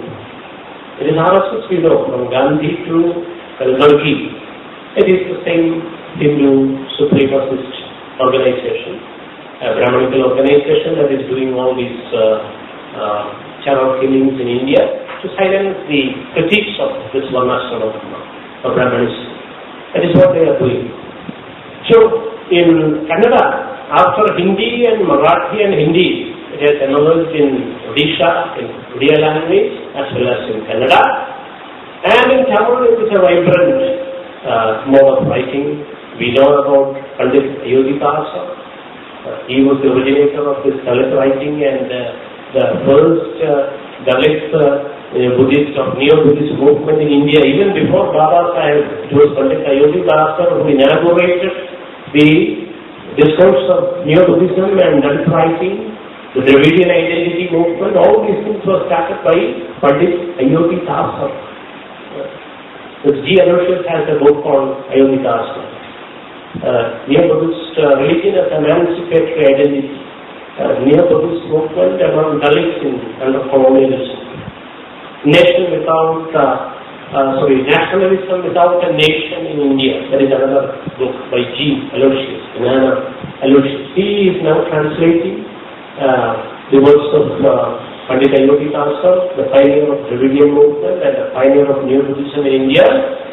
And it was Ayodhya Thakur who inaugurated the discourse of Dalit for beloved liberation through New Buddhism in late 19th century, like Mahatma Phule and Narayana Guru. He was a social reformer. He was a Tamil Siddha physician. He was a Chittar. It's a tradition that comes from the Tantric Buddhist tradition or Dhyana tradition. So he was a Chittar. He was again like a person of Kerala. He's from the Paraya community, and he has really a history as well. He has never composed poems or songs like Apachan, but he has written. He published. He was with the print capitalism of Europe. Missionaries, he collaborated with missionaries, and they helped him establish his printing press, and he launched two journals, as I mentioned, Dravida Pandian towards the end of 19th century, and in early 20th century, the Tamilan, Oru Paisa Tamilan. That journal, it was a weekly, it was given for 1 paisa, British paisa. That is called Oru Paisa Tamilan. So through these journals, like Sahodaran and Midavadi in Kerala, they launched Neo-Buddhism in the 1920s and 30s and 40s. Sri Vigraman, Sahodaran Ayyappan, and Midavadi Sri Krishna, the disciples of Narayana Guru, they launched a conversion debate in Kerala as part of the Renaissance social struggle. It was in the 1920s, 30s and 40s. Sahodaran and Midavadi, they officially converted into Buddhism. And Sahodaran was using the logo of the people leaf for his journal called Sahodaran. It is the universal symbol of Buddhist tradition. And he has included 18 poems in his poetical works of 1934, in which you find the All Apart and All.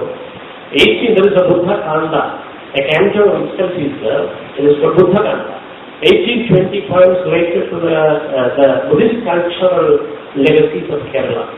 The Buddhist past of Buddhanur Kavu, how the nuns were butchered and raped and made into Devadasis and all those things. K. Jannadas has written that all the Devadas rise and fall of the Buddhist nun in India. But also, he talks about how these Hindutva forces, especially under the facade of Shaivism and Vaishnavism, how they raped and forced these nuns into Devadasis. All those things Sahodaran has in that short songs and poems. So, this was happening in the 1920s in Kerala, but even before that, Ambedkar's conversion happened in 1956, you know. In 1935 in Yola, he declared that I am born a Hindu, I was born a Hindu, it's not my fault, but I will not die one. That was the statement by Baba Sahib in 1935. And he fulfilled that promise in 1956, after 21 years of study and struggle. That is his message. Study, struggle and organize. Educate, agitate and organize. So after 21 years of agitation and study and book writing and visits to Burma and Sri Lanka and all, he converted to Buddhism. His new form of Buddhism is considered as the Neo-Buddha of India. Baker is the Neo-Buddha of India. The first one, of course, Gautama Buddha, the original one. And with 6 lakh followers. The slogan is that importance. That is why I talked about Vijayadashami. It was originally Ashoka Vijayadashami, the day of the conversion of Mauryan Emperor Ashoka into Buddhism. He was also a Hindu, Chanda Ashoka. He was also a ruffian, a butcher like Rama. But after seeing the persecutions and the calamities and the wreckage, the casualties of the war at Kalinga, he converted. He abandoned his soul. He converted to Buddhism. He put his soul at the feet of the beggars, at the feet of the beggars of the enlightenment, the bhikkhus. those who died for a day's meal, and after that they left her. That is why they are called victims for living. So after the calamities of the war, Ashoka converted to Buddhism by submitting his arms before the Buddhist monks. So that is called Ashoka Vijayadashmi. It was originally a Buddhist festival, but the Hindus have reworked on that and they made it as a worshipping of arms. Ashoka was abandoning his arms of mass destruction, but the Hindu Brahmanical Kautilya intelligence, it converted it into what you call a worshipping of arms. ആയുധം വെച്ച് അശോകൻ കീഴടങ്ങിയതാണ്, ആയുധം ഉപേക്ഷിച്ച ദിവസമാണ്. അപ്പൊ അത് ആയുധ പൂജയുടെയും മഹിഷാസുരനെ ദേവി കൊന്നതിന്റെയും ആഘോഷമാക്കി മാറ്റി. So this is how all the Onam is the what you call Mahabali ചവിട്ടിക്കാഴ്ചയാണ്. അത് വാമനന്റെ വിഷ്ണുവിന്റെ അവതാര ഉദ്ദേശമായിട്ട് അദ്ദേഹത്തിന്റെ പിറന്നാളായിട്ട് ആഘോഷിക്കുക. So this kind of subversion, this kind of manipulation, ദൈവത്തെ പിശാചായും പിശാച ദൈവമായും വർണ്ണിക്കും ബ്രാഹ്മണന്റെ വൈഭവം ഭയങ്കരം എന്ന് സഹോദരയും എഴുതിയിരുന്നു. So this kind of what you call epistemological violence, this kind of cultural manipulations are there behind every festivity. Every Hindu festival is the suppression of the downtrodden, the people at the bottom. They have the Ram Leela in which they burn the effigy of the demonized Buddhist Ravana. Ram Leela is the burning of the effigy of Ravana. Ravana konnu kollinte aaghosam, kollinte ritual reenactment of that is Ram Leela. Shibu Soren was the first chief minister, he was a tribal, so he said, I will not do this because it is a humiliation and shame for my own ancestors. So I won't burn Ravana. He was a great Asura king, an egalitarian king of the people, a pariah emperor like Mahabali. Mahabaliയെ പോലെയുള്ള ശിവയെ അദ്ദേഹം യാതൊരു ഉപദ്രവവും ചെയ്തില്ല. അശോകവനിൽ താമസിപ്പിച്ചത് മാത്രമേ ഉള്ളൂ. അസുര സ്ത്രീകളാണ് കൂട്ടുന്നത്, പുരുഷന്മാരല്ല. അതേസമയം what this Lakshmana and Rama did to the sister of Ravana, ശൂർപ്പണഖയുടെ മൂക്കും മുലയും ഛേദിച്ച് അപമാനിച്ചത്. genocidal violence was shown to Shurpanakha by the Parnaswara Dharmis, the Maryada Purushottas. So this is, if you analyze these Hindu epics, you will get this story. And that is what the students of literature must do. Like Sarah Joseph is doing her what you call rereadings and reconstructions and subversive, deconstructive readings of the Indian epics to find out the unethical core of Hindutva or Hindu religion or Brahmanism. You need to deconstruct, you need to critically reread these so-called Indian epics, and you have to consistently question the Indian aesthetic as Sarankumar Limbare and Ramdas Valmiki have done. So that is what we have to do. That is what Dalit literature teaches us.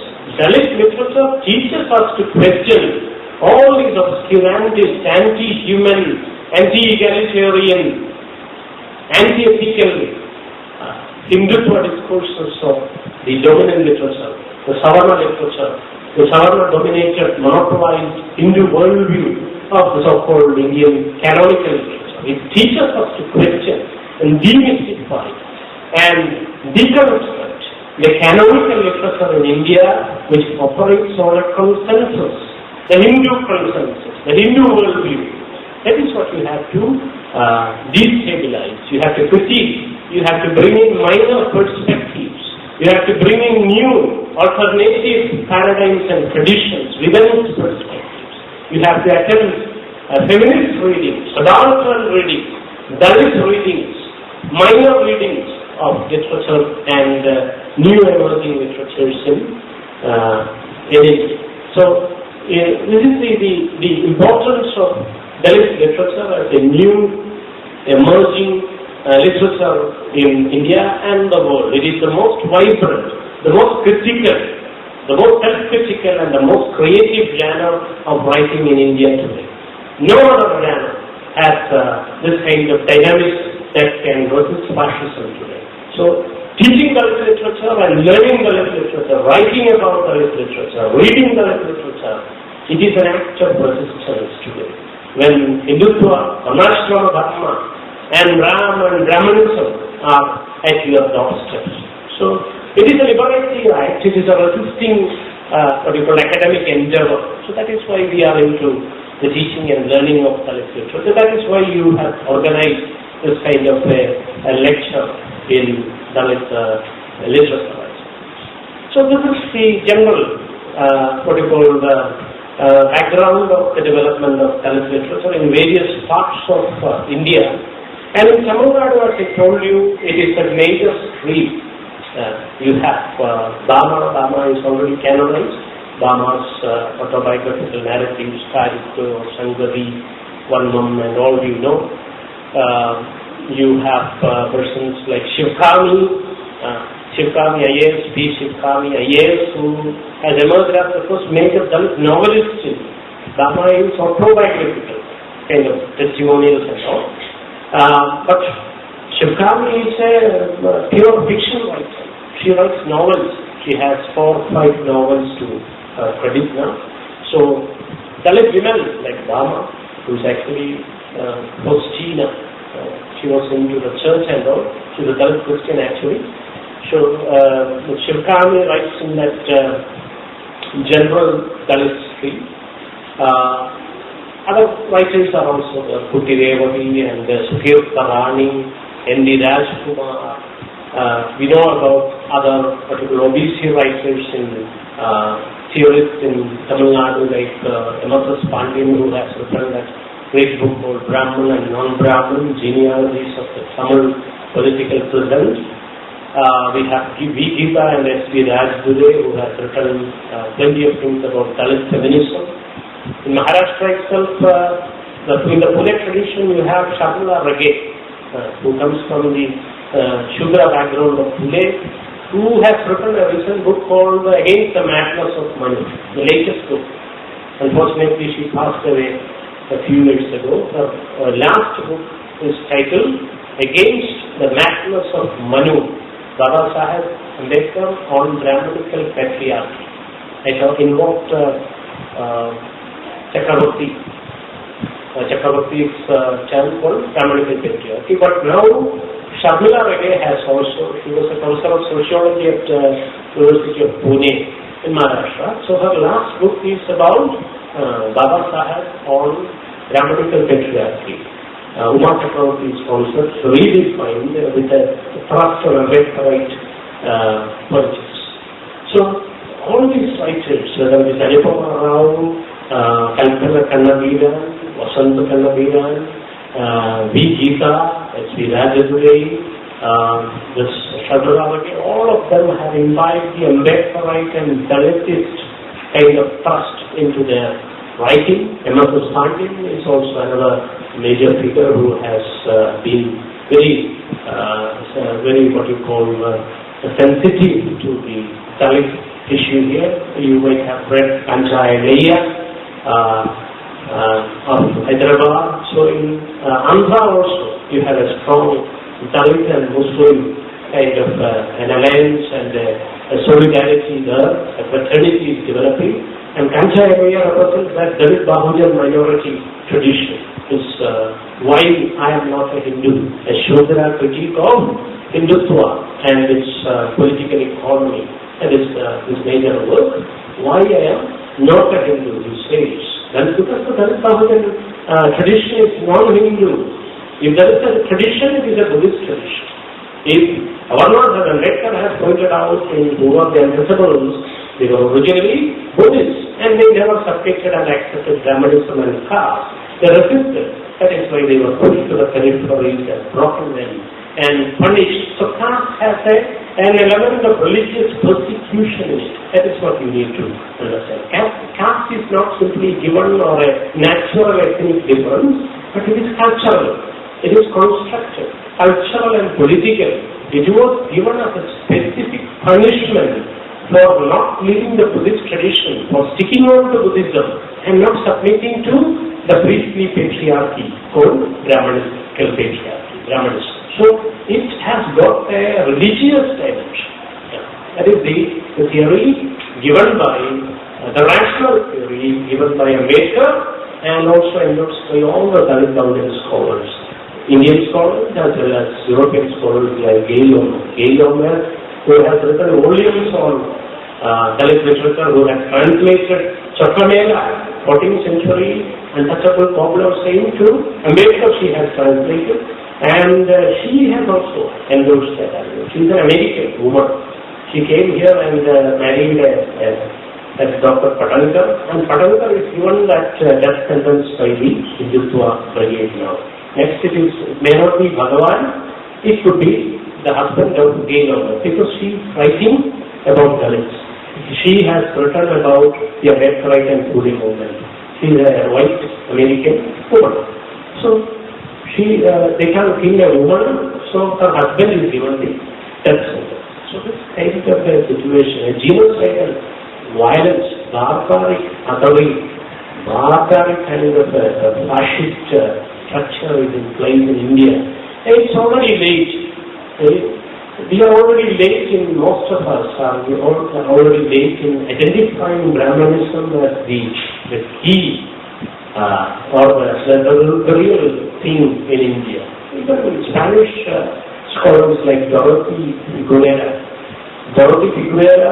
she has been writing about all these things. She has popularized the term Vimayana in the world. Now, Ambedkar is a world-renowned figure. Vimayana, that is, Ramayana is called Vimayana, and this term was popularized by Dorothy Figuera, a Spanish-American woman. She is again a professor of sociology, and she was teaching in Columbia and all. She teaches in various universities. So she has written and presented many papers on Ambedkar called Vimayana. So everyone is being accepted. And Professor Jaffarnot, Elena Reliot, Govt, all these were European people, European women in particular. They came here and wrote about all these things. And I mentioned about Leia is buffalo nationalism, again very relevant in the context where people are lynched. Those who export beef, they are for beef ban and all. So they have managed to ban this in Maharashtra and several other states and all. It's again specifically against the what you call the economy of the bahujans, and how to control and how to check the growth, the economic mobility and the social mobility of the people. So Ajay's books are very relevant. Why I am not a Hindu? Buffalo nationalism, post-Hinduism, all these are very important. And Govt's was Buddhism in India, challenging Brahmanism and caste, Dalit visions, and her biography of Ambedkar towards an enlightened India. She has also written on Pune movement. Christoph Jaffarnot has written on Pune movement. He has also written about the Hindutva in the recent development of Hindutva, a reader that is also like Christoph Jaffarnot. So plenty of scholars from India and abroad, they have written about these issues in an academic way, and as students, you need to read all these things and make your own what you call rational and humanistic convictions and commitment on these issues. Then only we can resist the onslaught of fascism in a very what you call sound and epistemological way. It's already late. It's already late to address the issue. So from this background, let us come to Ayodhi Dasar and Vijay Apachan, two important voices that you find in South India.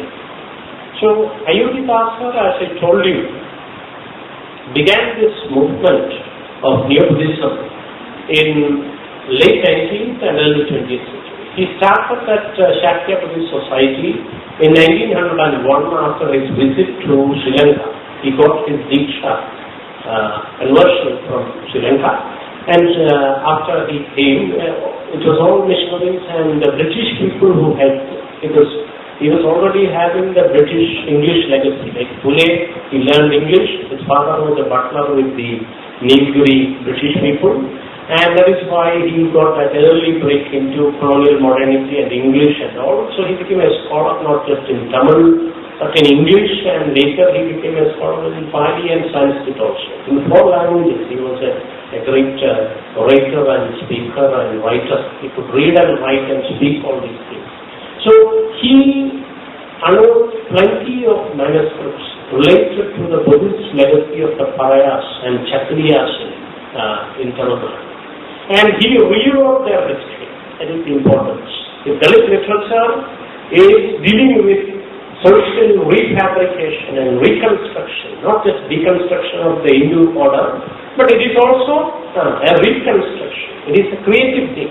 So the fictional history, the fictional narratives of Ayodhya are very important.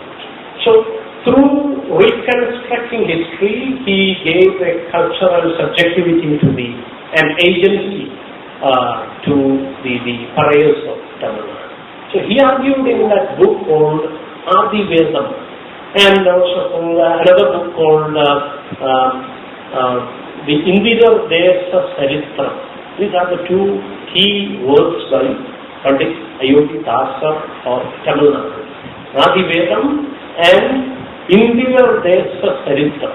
Adivedam is about the ancient tradition of Tamilagam or South India, which is ancient land, the Purusha Sutta Sanskritic words of the Ajay Brahmins. And he calls the Brahmins as infiltrators. Until the early Middle Ages, it was a Buddhist country. The Mohendos, the Cholas, Pandyas and Cheras, they resisted this Chaturvarnya philosophy for a millennium until the 8th and 9th century. So it was a kind of egalitarian rule here. It was a Buddhist land. So that is what he calls Indira Desa. Indira Desa Charitram. Indira Desa Charitram. It means Indira is one who has conquered the Indriyas. Devendra it is not about the Hindu god with 1,000 lingas, Devendra, but it is about one who has conquered the Indriyas, the 5 senses, the Jina or the Buddha. One who has conquered all the temptations of the senses, the lust and desire.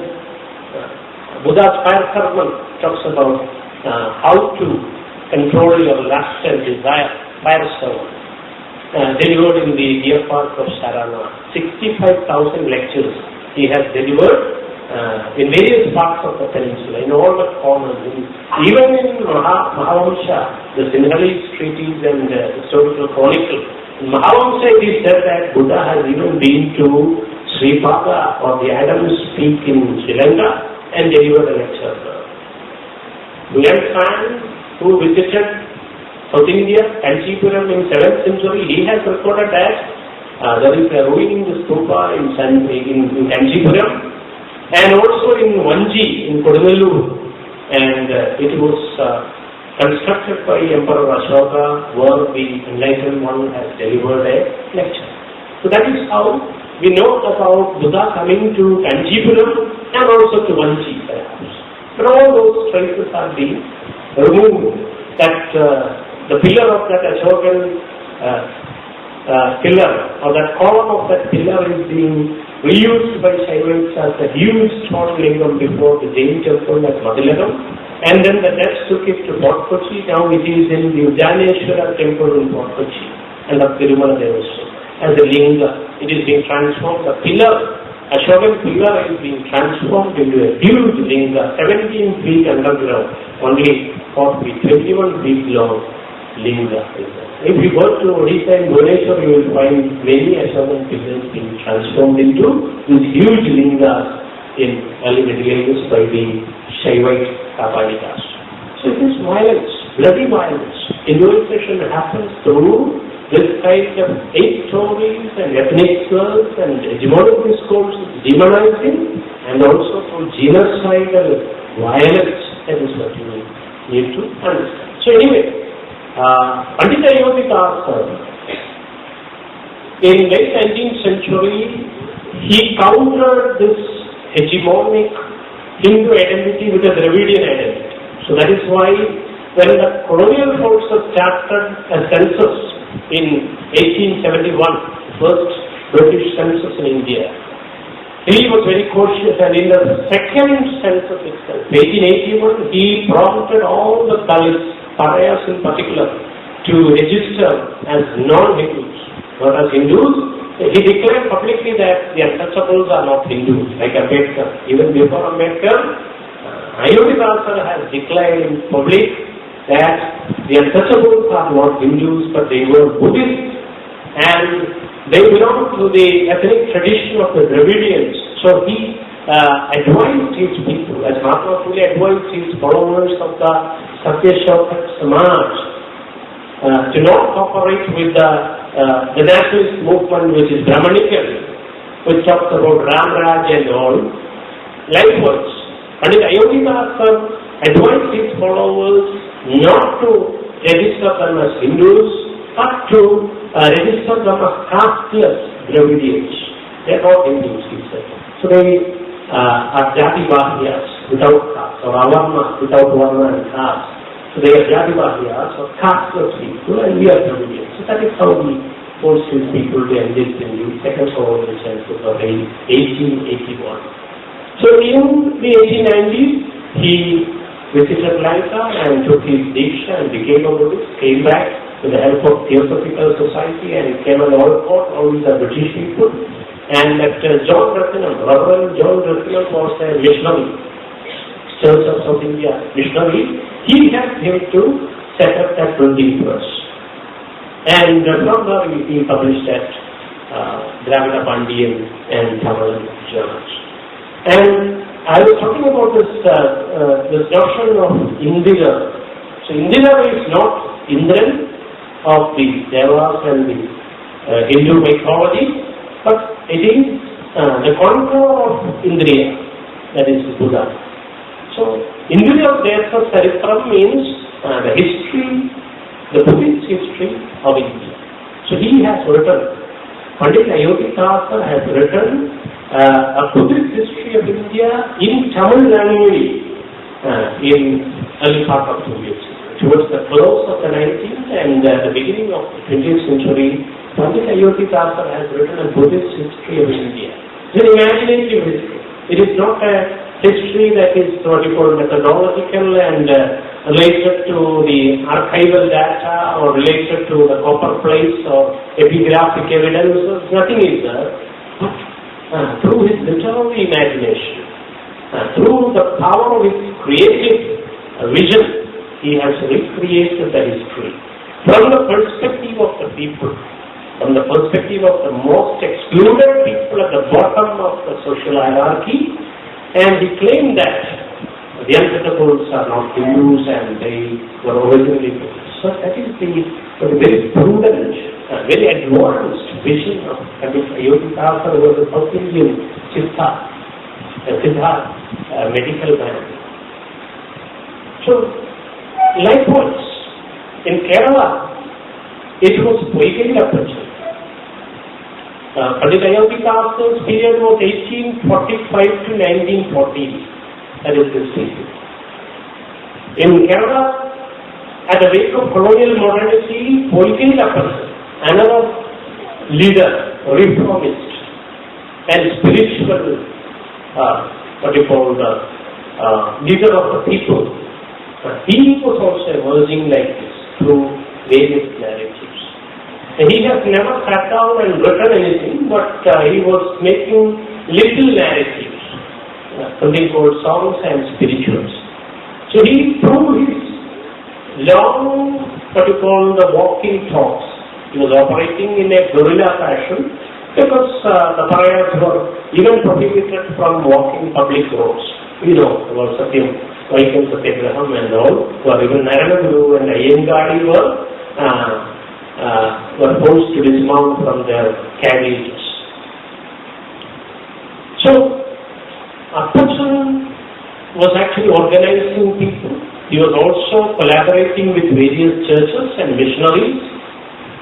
He was known as Puigi Yohanan, because he was born in a family of feudal lords, Changaramangala, and it was a Christian family. That is why he was given the name Yohanan.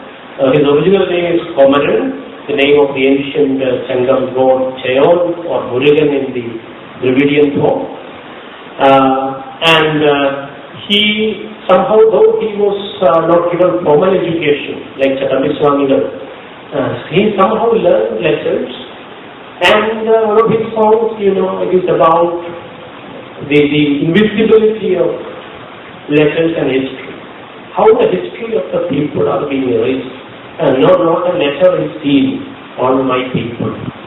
Various histories are seen on various other clans and races, but not a letter is seen on my race. So that is the kind of deep cultural lamentation and recognition of exclusion by this pioneering poet reformer like Chokamela. He was also singing songs and spirituals. That was his mode of expression. So he sang to the people. He made them aware of the long history of exclusion. He made very specific narratives, guerrilla speeches, guerrilla meetings inside jungles and all. And he talked about the specificity of oppression, the kind of violence that the ancestors have undergone, and how these people, the ancient settlers, the First Nations, the original inhabitants were forced into slavery through this Brahmanical conquest. How caste and Varnashrama Dharma has conquered Kerala and made the people slaves. That story is being narrated in a very, very sensitive way, very touching and gripping way through his songs. Kanunnu Aksharam, Enda Vamshathapati, Kanunnu Aneka Vamshathin Charithamal, Enda Vamshathin Charithamal Ezhi Vechi Iruvar, Ee Bhumiyil Aarum Illada Poyallo. That kind of lamentations, very peaceful but very, powerful also. That was the voice and agency of Appasan. It's a unique voice in the history of Dalit literature in India as a whole. So he was talking about Dalit history in a literary narrative form. He was reminding the people about their own traditions and their own humanity because they were dehumanized completely. Apparanum, Makkalanum okkulla രീതിയിൽ ജീവിക്കാനുള്ള അവസരം തന്നെ നിഷേധിച്ചുകൊണ്ട് അപ്പനെ ഒരു സ്ഥലത്തേക്ക് വിൽക്കുന്നു, അമ്മയെ വേറൊരു സ്ഥലത്തേക്ക് വിൽക്കുന്നു, കുട്ടികളെ വേറൊരു അടിമച്ചന്തയിൽ വിൽക്കുന്നു. He reminded the people about the history of slave markets, like in Toni Morrison's novel, Beloved. In Beloved 6, the protagonist killed her own children in order to save them from slavery. That is the thing, the historical background, the real history of African American community being narrated by Toni Morrison, the novel narrating that great novel, also made into a film later, called Beloved. So likewise, how these people survived in this dehumanized form of slavery for thousands of years. It started in 88th century. The 8th century, Brahmanism was in power in South India and Kerala, and it continued up to Appasan's time, 20th century, till the coming of the constitution. Manu's laws being rewritten by the new Buddha of India. Dr. Ambedkar has done that. And untouchable has given India its constitution. Now we can take resort only in this ethical conduct. That is our constitution. So the actual aim of these Hindutva groups are to change this constitution. So that is the significance of this trajectory. From Buddha to Kabir to Phule to Ambedkar to Ayodhi Thakur and to Ajay Sekher and Ernakulam and Sahodaran.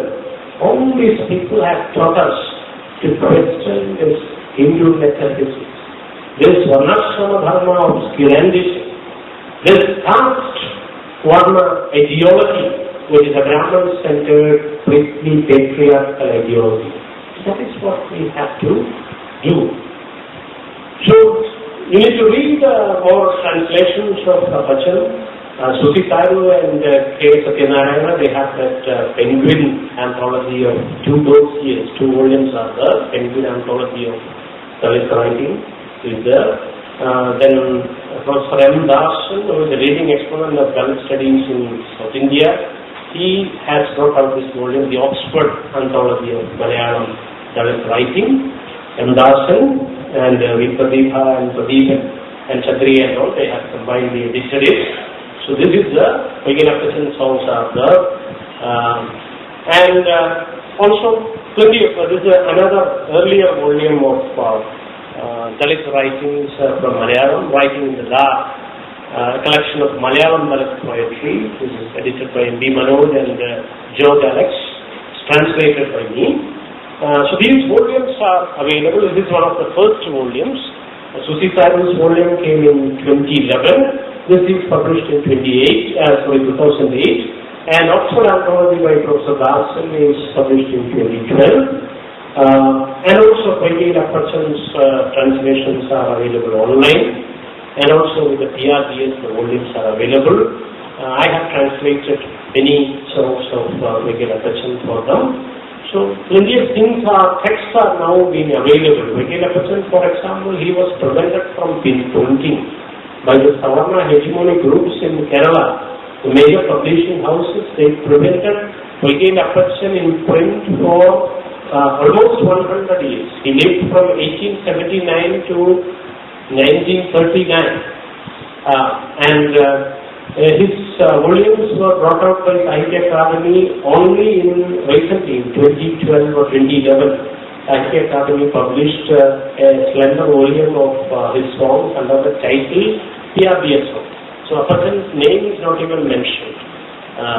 So this is the kind of hegemonic Hindu Savarna Brahmanical consensus that is ruling a state like Kerala, which boasts about this Apatan movement, PRDS movement, Ayyangari movement, Narayana Guru movement, and the Nada self-respect revolts against the caste patriarchy. It was the Nada women who started it in early 19th century, when the gospel missions, Siamak and Elamak missionaries were there. It was the Nada women who revolted against the inhuman practice of breast facts and revealing the breasts in public before the caste laws and all. It was Nada women who fought, Nada women and men who fought against this barbarism and initiated social change and the Renaissance cultural revolutions in South Travancore. So we need to acknowledge that tradition, and also Ayya Vaikunthan, a forerunner of Narayana Guru, Ayya Vaikunthan or Vaikuntha Swami, he was also against this Hindu Brahmanical Savarna culture, and he was enforced, so they arrested and imprisoned by Swati Divina and all. His history is also very relevant. His works are very apt, though in disguise. He was operating as a Vaishnavite saint, because it was a kind of what you call self-defense, a strategy to survive. When all the anti-caste activists like Arakabuda were being killed, they used that disguise to survive and to fight.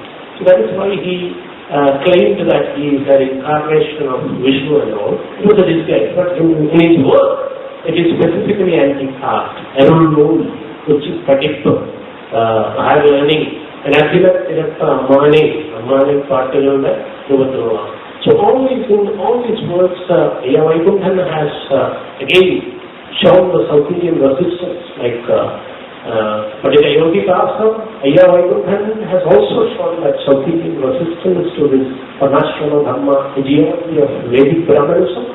So all these resisting legacies are there for us to fall back and to reorient us towards a a greater resistance of this Hindutva worldview and Hindu imperialism in India.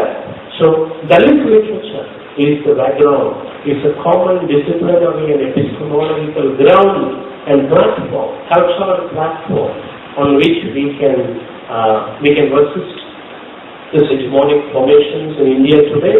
So it is emancipatory and having great resisting potential. It is part of the cultural resistance and struggle of the people for survival against Hindutva fascism today. That is the importance of Dalit writing and Dalit politics and Dalit bahujan and people's politics in India at large.